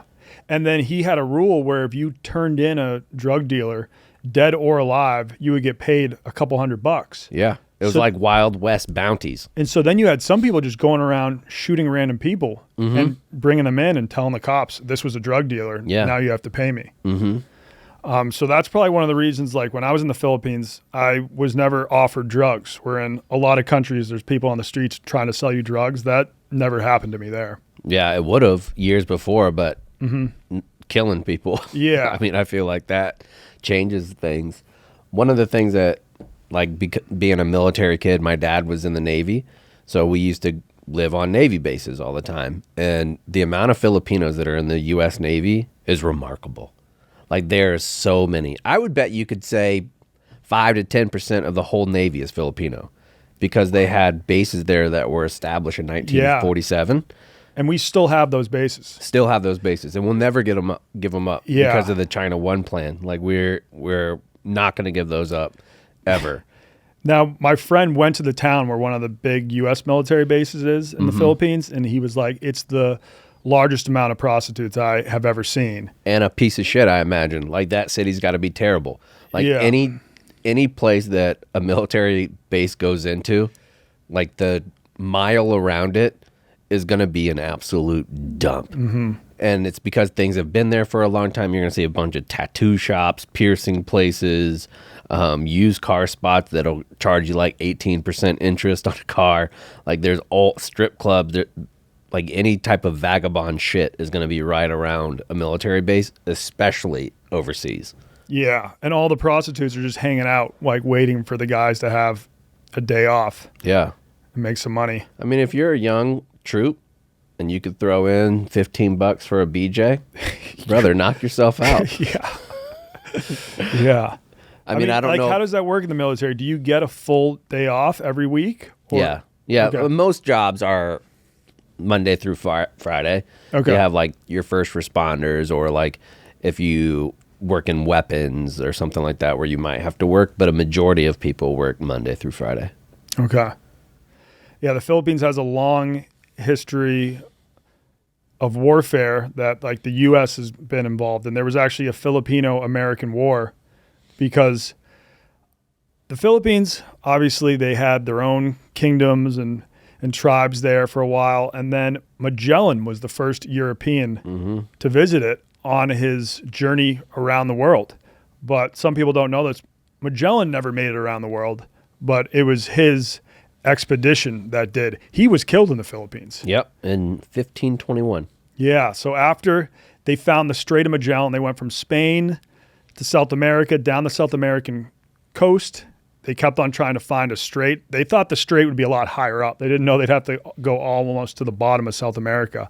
But then they found it. They somehow navigated the Strait of Magellan, as it's now called, which is a maze. So it's pretty amazing they were even able to do that. Because if you go down the wrong channel, that could delay you weeks. And it's not like they had maps, right? No, they were the first ones they didn't to have find anything. it. Like, how do you... When you really think about explorers and like the Spanish Armada and the Vikings coming here, like coming from Europe, that's really remarkable. Like, to not get lost in any way and go. I'm sure they did get lost from time to time. Yeah. But to make it without knowing where you're going and then to come back to the same exact spot, I think is tough. Like people would go back and forth from Jamestown Colony. Yeah. How? I don't know. Stars? I'm not sure. Yeah, it's insane. And they thought that once they made it to the other side of South America, then they would only have to sail for like a week and they would make it to the Spice Islands, which were some islands in present-day Indonesia that grew like cloves and nutmeg, which were like more valuable than gold back in the day. I mean, that's how bad food was back then. There's still spices more valuable than gold. Oh, yeah? Saffron by the ounce is more valuable than gold. Holy shit. Yeah. Yeah, but like spices were a big fucking deal back then. Oh, yeah. Huge. Because you didn't have really, like, you didn't have much to make the food taste good. So it was a luxury item, sort of like Louis Vuitton bags are now or something, where just if you were really rich, you would show off by being like, I got all these spices to flavor my food with. Oh, yeah, dude. Like these folks, Magellan going over there and then coming back to England to have a little bangers and mash with no flavor at all. Yeah. And then you're going over there and you're getting a Filipino breakfast. Yeah. Get out of town. So if they could even make it back to Spain with just one ship filled with cloves, they would have more money than God. You're right. Yeah. And that was in Philippines whenever Magellan was there. That was the first ever recorded anti-colonial uprising. Yeah. So let's rewind a little bit. After they make it through South America, they thought they would only have to sail for like a week and then make it to the Spice Islands. They had to cross the entire Pacific Ocean. Right. Which like it took them months. And like a lot of the crew started to die of scurvy on the way because they didn't know back then. All you need to cure scurvy is just a little vitamin C. Yeah, just an orange. Yeah, if they just brought some limes or something, everyone would be fine. But they didn't know that. And scurvy is a rough disease. I think your teeth start falling out. You get all these lesions because you need vitamin C to keep your body together. So your body just starts falling apart. But after maybe 2 or 3 months, they don't make it to the Spice Islands. They make it to the Philippines, and their goal was just to find the Spice Islands, get the spice, and go back to Spain. But then they make it to the Philippines and Magellan's like, oh, this is like a new land. I'm going to convert them all to Christianity. So he manages to convert one of the islands to Christianity. They develop pretty positive relations, but then one of the neighboring islands refuses to convert. And he was like, well, we're just going to force them to convert then. And that's when Magellan took a crew to try to like land on their island and capture them and force them to convert to Christianity. And he ends up getting himself killed. I mean, that's kind of how Jesus drew it up. Like he wanted you to absolutely murder anyone that didn't accept. I know. And it's like that was not the orders he was given either. It's like, why would you needlessly put yourself and your crew in danger? So, but he just thought he was on a mission from God. And he was like, God will protect me. We have guns. These guys don't. The guns back then sucked. So they weren't that helpful. Rattling around in the barrel.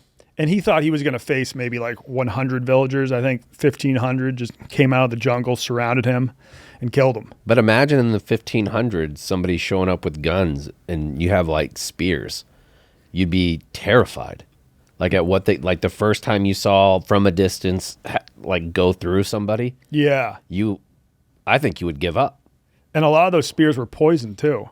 Yeah. So even if they just nick your skin, there's a chance you might still die. But I mean, if you got guns, they're not getting that close. That's probably how they did it. Yeah. And everything. I mean, but you also can't reload fast. Like there was a lot of issues. And everything's damp and wet there. And you got to keep the gunpowder so dry. And those were just those were the pistols at the time. They didn't have long guns. It was just the little shorties. Yeah. So those are even less accurate than the Revolutionary War, whatever, muskets. I was also reading that those old school pistols, they were so dangerous that there was like a 20% chance that the gun would just explode in your hand and kill you. Blow your hand off, yeah. Yeah. Mm-hmm. That was, we did a podcast on that once where we talked about would you rather be the first person to use a gun, or I had interviewed this dude, Woody Williams, and he was the last living Medal of Honor recipient for Marines from World War II.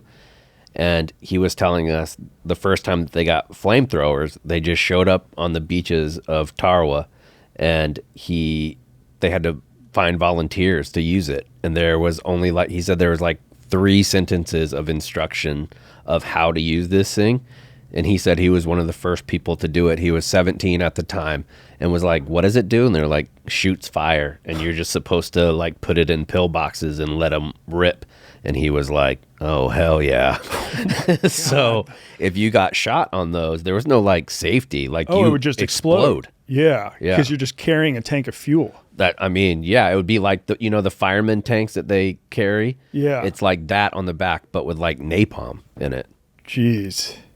Yeah, I'm glad that flamethrowers aren't used as often anymore in warfare. I can't think of a last time it has been used. It's against the Geneva Conventions. Okay, good. Yeah, because they were used to.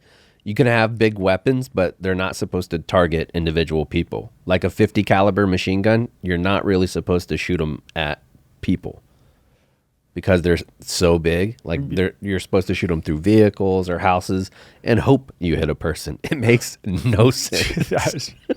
That's absurd. Yeah. But hey, I guess Magellan. But hey, I guess whatever Magellan did worked because now the Philippines are the only Christian nation in Asia. Yeah. Heavily Catholic. Very Catholic. Yeah. I don't really know how the Spanish ended up colonizing the Philippines, but they did, and it was under Spanish control for a long time, up until the Spanish-American War, which is when U.S. went to war against Spain and kind of got rid of like the last Spanish colonies. They took over Cuba, right? Yep. And they took over the Philippines. Cuba eventually became its own country, but for a while, the Philippines was just controlled by the U.S. I think this was around the time as when Teddy Roosevelt was president. Yeah, 1898 is when the Spanish-American War ended, and then we took kind of control over the Philippines that same year. So as soon as it was winding down, but the Philippines-American War was terrible too. They lost 200,000 people.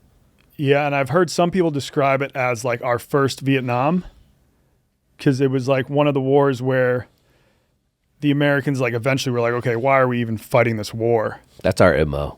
Yeah. We fought like 2.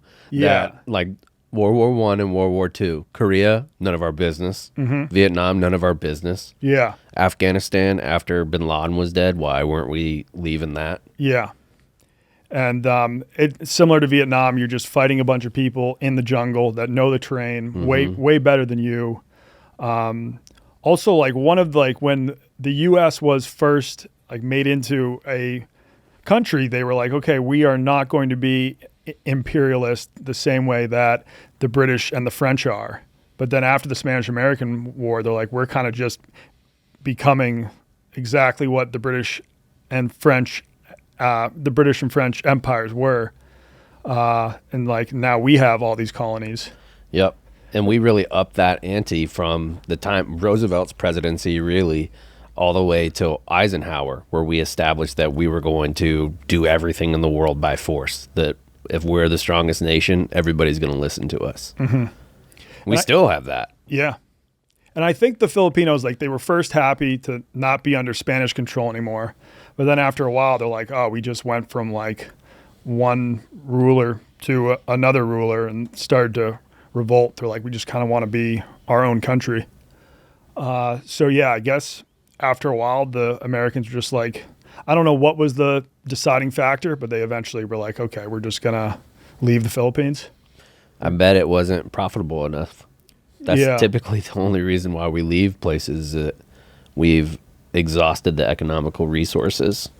Or, I mean, because I know the Philippines were still closely allied with the U.S. in World War II. So did we fully leave the Philippines? Or we were like, you guys can be your own country, but we're just going to keep military bases there? Yeah, that's what we do. It's kind of like there's a base that will be like the Filipino base in Al-Assad, Iraq. We'll never give that up, I don't think. Kabul was odd that we did give that up, but we still have Okinawa. We still have parts of Sicily. Yeah. I mean, there's places all over the world that if we fought there, typically one of the treaties that we'll sign is we're going to have a base here. Okay. Because I know after Pearl Harbor, that was one of the first things the Japanese did. They're like, we're going to invade the Philippines and capture all of the American troops that are there. Mm-hmm. And MacArthur, who was in charge of the whole Pacific theater, he had to evacuate the Philippines because the Japanese just completely took it over. That's crazy. Which led to the Bataan Death March. Yep. I did not, like, I've been hearing that my whole life. I did not realize that was in the Philippines. Mm-hmm. And I don't know, do you know the details of that? Like, I don't. I have done, there's a makeshift in California, in San Diego. There was a Bataan Death March similar, like same distances. Reenactment? Yeah, like same distance, and you go out and do it. I did that when I was in. Oh, wow. And it was tough. Yeah. Lasted like, I think a week, like at least 5 days. Yeah, I think it was just like they rounded up all the captured American soldiers in the Philippines, made them march to a prison camp or something under horrible conditions, and like half the people during that march died. Yeah, and if you've never been in like a forced march, like a big march, that we just looked it up, said 72,000 to 78,000 American and Filipino prisoners of war marched. That is so many people. Yeah, and you're not being fed a lot at all. No, especially if they're prisoners of war. Yeah, but I think, what was the famous line that MacArthur said? Like, I as he was leaving the Philippines, he was like, "I will be back." Shout out Arnold. Yeah. Yeah, I'll be back. I hopefully it was a little cooler than that, but I'm not sure. My uncle had he had a Purple Heart too, and great uncle, and his Purple Heart was signed by General MacArthur. Oh, so okay. I have that at my house, his letter that was signed by MacArthur. And not only that, but he also got in trouble on the ship when they were on their way to Iwo Jima. Mm-hmm. So he got busted down a rank by General MacArthur too. Okay. Yeah. Or Admiral MacArthur. So I guess his line was, "I shall return. I came through and shall return." And he did return. He did. He did return to the Philippines. Mm-hmm. But enough about warfare. What are some other positive things about the Philippines? I mean, I don't know. Very, very friendly people. Yeah. I'll say. Yeah, they are very nice. Very nice people. Filipino woman. I've never heard people say the word sir more. Sir, how are you, sir? How's it going, sir? Oh, can I get you something, sir? Sir, are you okay? Are you okay, sir? But it's very nice and very endearing. Here's a fun fact. Yeah. How many islands do you think the Philippines have? Oh, I think I read it this morning. It's like a little over 7,000. Yeah, 7,600. Okay. But 2,000 of those are inhabited, and it's the second largest archipelago in the world. Second to Indonesia? I have no idea. Okay. I remember when I was traveling in the Philippines, so it's a very Catholic nation. Some of the southern islands are Muslim, and I think they don't always get along with the rest of the country, and they kind of like want to become their own thing. Indonesia and the Philippines had some of the fastest rising Islamic terrorists. Yeah. Like almost like ISIS, but not the same thing. Mm-hmm. But it was like you probably remember a few years ago when the U.S. had said, don't go to Indonesia right now. Oh, really? Yeah, because it was really, really bad. I think that was probably around 2014. Mm-hmm. And it was awful. When do you think, like, I know a lot of Americans, we get upset when Christmas stuff is out before Thanksgiving. Filipinos start decorating their houses, putting up Christmas trees for December 25th in September. They're huge Christmas heads. Okay. Huge. Love that. Big jeepneys. Jeepneys, which that's like, it's like a long Jeep. Yep. I took one of those. And they were most of them were left over from World War II. Oh, and then so now that's their main form of public transportation. Yeah, they just converted them. Yeah. Which is kind of cool. I still remember when Theo Vaughn was on Ask the Internet, the show that KFC Radio used to do, and they asked him, say if aliens arrive tomorrow, who are you going to send to first meet with them and kind of make peace. And he said Filipinos. Yeah. Because they are, they're a very cheerful, happy, friendly people as a whole. Indians too. Like country of, I think. Okay. You disagree? I don't know if I would send Indians to meet the aliens first. Oh. Yeah. Meeting aliens, yeah. How many languages do you think they have? I don't know, but I will say the crazy thing about being in the Philippines and listening to them talk. So Tagalog is their like main local language, but then they also used to speak Spanish and they speak a lot of English too. So you'll be like hearing a sentence and you'll hear Tagalog, a Spanish word, and an American word, like all in the same sentence. Okay. Yeah. But yeah, how many languages? 187. All right. Different dialects there. Like you said, English is the official language, and so is Tagalog. They're both like combined, and it's one of the largest English-speaking countries in the world. So if you're looking to travel somewhere where you won't have to deal with a language barrier, consider the Philippines. Yep, and look up this, Sam. There's a Philippine tarsier. It's Tarsier, and it's a monkey that's head can rotate a full 180 degrees. Look how adorable that thing is. Beautiful. Well, I'm sure it's very nocturnal based on the size of those eyes. kind of looks like Baby Dale. Yeah. My dog. And then you were also saying that the Philippines has one of the most amazing rivers you've ever seen a photo of. Colombia. Oh, that's in Colombia. Yeah, that was in Colombia. And there's also 20 active volcanoes on the Philippine Islands. They've got this one volcano that we'll throw in a photo of. It's like perfectly shaped. Mayon Maybe, yeah. or Tao? Mayon is the one that's just search Mayon. It looks like a volcano out of like a children's. Oh, yeah, it does. It's very sharp, almost like a nice perky tit with a good nipple on Yeah, the top. like a nice perky A cup or something. Yeah, yeah. That's nice, yeah. Yeah. Like a gymnast titty. A gymnast. Well, the thing is with gymnasts, it's hard to tell the actual size of their tits because they wear super tight leotards. Where If you do enough research, you can find it. like if you have double Ds, but you wear like 4 sports bras, it's going to look like an A cup. There was a gymnast that, remember, she was on the cover, Allie Reisman. Yes. I She know was on her. the cover of She's The from Body. Massachusetts. Yeah, she was on the cover of ESPN The Body. Yeah. Very attractive woman. Yeah. And she's a Massachusetts native. Is she? Yeah. Shit. This one should be pretty well known. No one on planet Earth loves karaoke more than Filipino people. And they're so good at it. They have are beautiful voices. Beautiful voices. And they're just incredible at mimicking popular American bands. So good that when Journey needed a new lead singer after their lead singer passed away, they found a YouTube video of a Filipino singing Journey songs. And they were like, this is our guy. Yeah. And they toured with him forever. There's also a woman that would do Whitney Houston's voice almost exactly the same. Phenomenal. They love it so much. Like our national pastime is baseball. Theirs is karaoke. Like officially. Officially. That's wild. The national pastime of the Philippines is karaoke. Also, something you wouldn't expect because they're not known as the tallest people. They love basketball.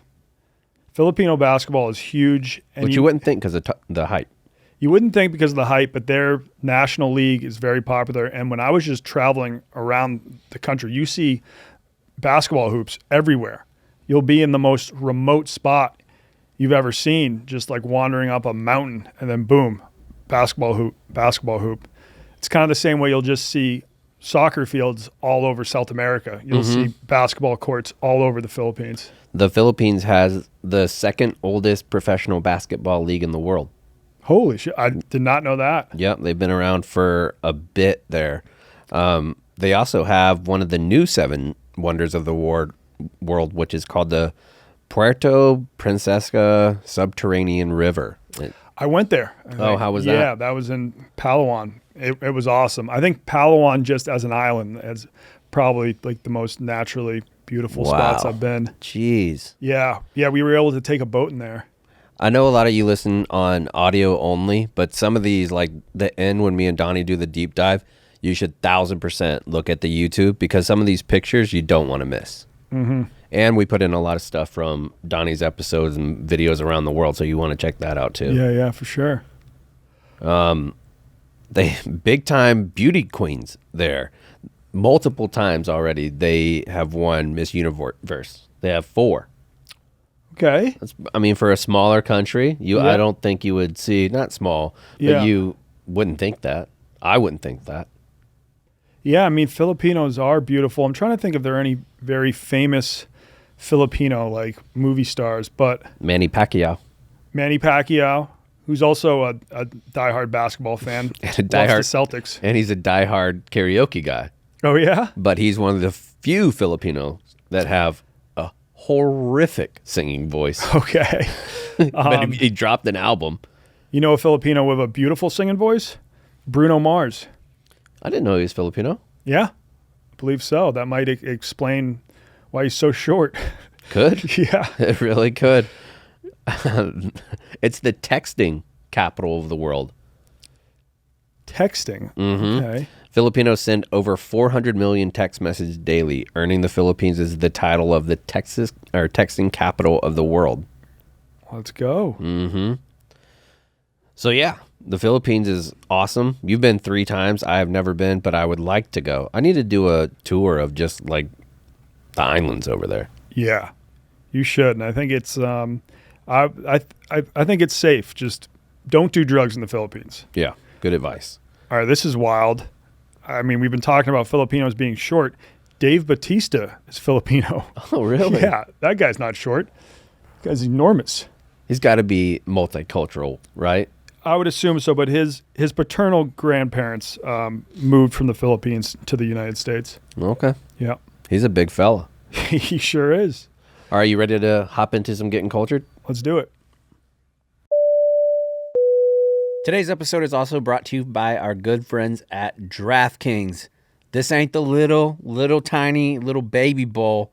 No, this is the Super Bowl. It's Super Bowl 59, my friends, and you need to get on the action at DraftKings Sportsbook. It's the official sports betting partner of the Super Bowl.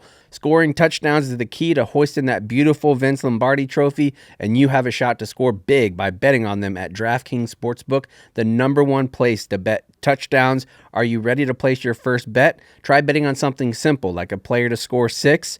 Go to DraftKings Sportsbook app and make your pick. New DraftKings customers can bet $5 to get $200 in bonus bets instantly. Just download the DraftKings Sportsbook app and use the code DROP. That's code DROP, D-R-O-P, for new customers to get $200 in bonus bets instantly when you bet just $5. Only on DraftKings Sportsbook. The crown is yours. Let's hop into some Gettin Cultured. Today on Gettin Cultured, we have Rone, who's probably one of the more cultured people in this office. Or maybe not cultured. You're one of the more well-traveled people. Definitely not cultured. I mean, this guy says he's not cultured, where his hair looks dynamic. He's wearing a pea coat. Look how long he's getting an absolute fit off. Look at that sweater. You're telling me he's the most cultured person that we've had. Watch how I fucking cross my fucking legs. Oh, dude. my God. You've been traveling a lot, and I think it's because you knew that you and your wife wanted kids. You were like, 100%. let's get as many vacations in as possible. I mean, your whole life is predicated around travel, and I'm wondering how much is going to have to change now that you're in the same boat as I'm in. Chaps, tell us how much does it slow down? How much is it like impossible? Brother, I don't like to go to Aldi with my children, much less anywhere else. But then, like, I have a cousin, and when their kid was probably 9 months old, they flew him to Thailand, and they said he was fine on the flight. Yeah, I've flown back and forth from Japan to Detroit with my kid when she was like 6 weeks old, like super, like I've done a lot of travel like that. But the only thing that sucks about it is those spur of the moment things are so much more difficult when you have kids. Yeah. Like you signing on to United this week and be like, damn, they got a $350 sale to go this long weekend over to Barcelona. Let me hop on that. When you have a kid, that shit is wildly different. You're planning like, all right, in the spring we're gonna try to do this, in the winter we're trying to do this. Yeah. So you got to be more on the that's ball. what's going to change the most for me. Like, I'll eventually still be able to travel, but I'm going to have to like plan my trips out a year in advance. Do you have a hit list of like places? Because I know that there are Instagram accounts that'll be like, these are the top 5 destinations that you would want to go with young children. Do you have a hit list based on that? Do you have? I know you're not going to stop traveling. Do you have a hit list based on places you just want to go to check off your own list? Yeah, I haven't done a lot of travel in South America, so I've been to Colombia, but that's it. So I'd love to get to Brazil, Argentina, and see that part of the world. I love that. Peru as well. So are they going to be welcoming, do you think? Do they, like, is their culture, like, ready to have a young Wonton Don in the world? I was just thinking more for work, like for Barstool. I would love to, like, film a series down there. If I'm traveling with a kid, I think it'd be more fun to go someplace that I've already been because I already know the deal. Yeah. Stuff. And just be smart about it. Like, you're going to want to do vacations and still go to, like, Paris like you have been, being fancy and going all over the place. Hell yes. I'm not going to be taking my kids to Paris, though. Disney World, baby. Right. I'll have to do it at some point. Just got to get comfortable with the mouse. Wisconsin Dells, which is the indoor water park capital of the world. It's only a 3-hour drive from Chicago. That sounds fucking amazing. Yeah, that'd be a fun thing to do with kids. You got to go early in the spring. There's less pee in the water. Okay. What's like an alternative to Disney World? You can't go to Disney World like Six Flags for poor people. Let's see. So if like you get to ask one question on your show, you get to ask one question on the show. Is that what you want your question to be? What's a good alternative to Disney World? No, that can't be it. That can't be it. That was a small talk. I thought this was preamble. So I'll get right into my question. What is your policy for doing drugs in other countries? What have you tried to do? What have you traveled with? How do you find them when you go? What's the overarching policy for drugs in countries? So if I'm with a local who's from there and, you know, he's also doing that drug and offers it to me, then it's like, okay, I'll be like, all right, it's fine if I do it, and just hope he's not an undercover cop or something trying to fuck over a tourist. I normally don't travel with drugs. I have done the trail mix trick, which is you can crumple up some shrooms and mix them in with trail mix and bring that on a plane. And I have traveled with LSD before, but that's because it's literally just a piece of cardboard, where it's like, even if someone found it, it would just look like a piece of cardboard and they'd throw it away. I think that you have like, it seems like you have like, there's like the Yaba story. I feel like you have a bunch of stories where this is stuff that you've accessed, but you also you don't really present as this like hippy dippy druggy dude. Yeah, like the Yaba story, that's a perfect example of what you shouldn't do. Like when someone walks up to you on the street in a foreign country and offers you a drug that you have never heard of, you shouldn't just be like, yeah, sure, I'll do it. Unless you're on a live stream or something. Yeah, maybe if you're doing it for content. But this was like my first time in Southeast Asia, and I was young. I was fresh out of college, and I was an idiot. Like the guy offered me Yaba. I was like, cool, sounds exotic. Popped the pill, boom, it was crystal meth. And I didn't sleep for 48 hours. Don't always do what Donnie does. Boom, it was crystal meth. Yeah, and then like when I finally came down 48 hours later, I just like my feet were shredded up because I lost my shoes. Yeah, but was just walking barefoot because you don't feel pain. That's insane. Union that happened to. He was a soldier from Norway in World War One, and they used to have methamphetamine rations in the Russian like MRE kit, and he took all of his comrades and was up for like 4 days, and when he came back, he had like no skin on his hands because he was trying to take all the bark off of a tree. What? It will happen. It's not a good drug. But he wasn't even using it for combat or anything like that? He thought like he was at first, but then he was like did cross-country skiing for like a day and a half. It's like one of the craziest stories ever. Mm-hmm. Now, have you ever been in a situation abroad where you're like, oh, someone's offered me drugs, but I wasn't sure if I should do it? Yeah, I think I was in England, and they were... it was like probably 12 or so years ago, and they were like rolling up my American money to do. They were so excited to do ketamine with this American money, and they were just so fired up. But I was like, I've never done this before, but it seems so normal to everybody. So everybody was just doing it. It wasn't that crazy of a drug, but it seems like something that's more popular right now. Yeah, and from my experience traveling, British people just love drugs in general. I don't think I've ever met a Brit that doesn't do drugs. A cheeky bump. Yeah, a cheeky bump. I was at a soccer game, It's A-ball. and they were watching the game, and there was a bald dude right in front of him. He put some cocaine on the bald dude's head and then snorted a line off the guy's head. No way. What the fuck? It's a good move. It was insane. Ketamine, though, another drug that you shouldn't just jump right into, because you might think it's kind of like cocaine, do a cocaine-sized line of ketamine, and you'll go into a K-hole, which is when you can't really move. But I see Instagram ads for ketamine. Ketamine therapy. Yeah, Same. it's like something that's relatively popular these days. Have you seen this ketamine therapy? I mean, it's probably just abused like for the normal purposes, just like fentanyl, you know? Yeah, well, probably. I think that guy on Friends who drowned in his hot tub, like he had ketamine legally prescribed to him, but he was abusing it and did so much that he probably went into a K-hole in the hot tub and drowned. Oh my God. Chandler. So, that fucking yeah. sucks. Yeah, anything with that, I mean, I saw it kind of slowed down for me, but anything with that is, you got to be careful with it if you're trying to do some shit like that. Never just do a random drug that you don't know exactly what it is, and you're not doing it with people that have a lot of experience with it. Can I give some drug advice to the listener? Yeah. If you are in the United States, and I know some people are nervous about flying with marijuana, and be like, if you're going by a drug dog or whatever, those dogs are not drug dogs. If they're in the terminal, they are bomb dogs. Mm-hmm. So you can take as much weed on a domestic flight as you want to. Can they alert for like cocaine or anything like that? No bomb dogs are also drug dogs. So if they're in the airport, unless you're in like a Miami or LA or something like that, they're not looking for drugs. They don't give a shit about that. They're only Really? looking for bombs.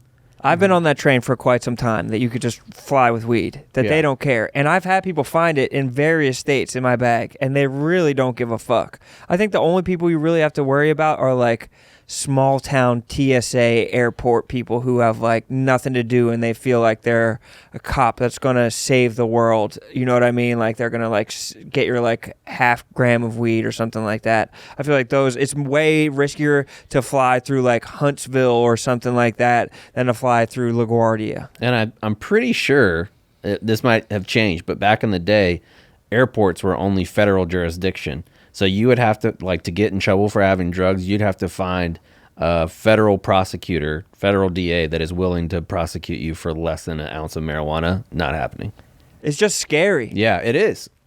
I was in like Tijuana or something like that, flying back from Tulum, and I smoked weed, the last of my weed, outside of the airport, and I put it out on the side of the trash can and threw it in the trash can, and then 2 agents came up to me 15 minutes later with like an envelope of it, and they were like, they took me under some stairs and were like kind of interrogating me, giving me a hard time about it. But I said that I had already put my bag through, and they were like, oh, you already have like checked your bag? Like, okay, you're good to go. But I, in retrospect, don't think that they were real agents. I think that they were fake. They saw me smoking. They tried to press me. They probably wanted a bribe. Yeah. I was too dumb to bribe them, which I heard is a popular thing. But I think that that's more likely of a way you get in trouble than actually. Yep. And most foreign countries that the police come up to you and try to arrest you for drugs, they're just looking for a bribe. They don't want to deal with the hassle of actually bringing you into the department. They just want a quick $400-$500. Yeah, which I mean, I don't know. I guess I would have given them if I thought that I was actually in trouble. But my wife was just like, "What the fuck are you doing, dude? Get us the fuck together." So why did you have to smoke that like tiny joint outside before we just stand in the Mexican airport for 3 hours? It's fucking stupid. There was a scary story. Someone was in the Dubai airport, realized they had cocaine on them, so just swallowed it all, and then had a heart attack and died. So if you find go to out jail, though, in Dubai, beat the system. You got drugs with you. Win. Beat the system. Yeah, but if you're listening and you realize you got some drugs on you, just throw them out at the Throw airport. them out. Go to the bathroom. Fucking flush them. Don't put them in your body. That's so insane. Big drug podcast. Yeah. We talked a lot about drugs. Oh, you guys are still on. Fuck. I should ask you something more wholesome. Where's your favorite like religious ceremony you've gone to? Next time. Yeah, next time. All right, Rone. Thanks, man. We appreciate you. Love your guys' show, man. Please keep it up, and I'd love to come back on sometime. We'll share tips about traveling with kids next time. Fuck yeah.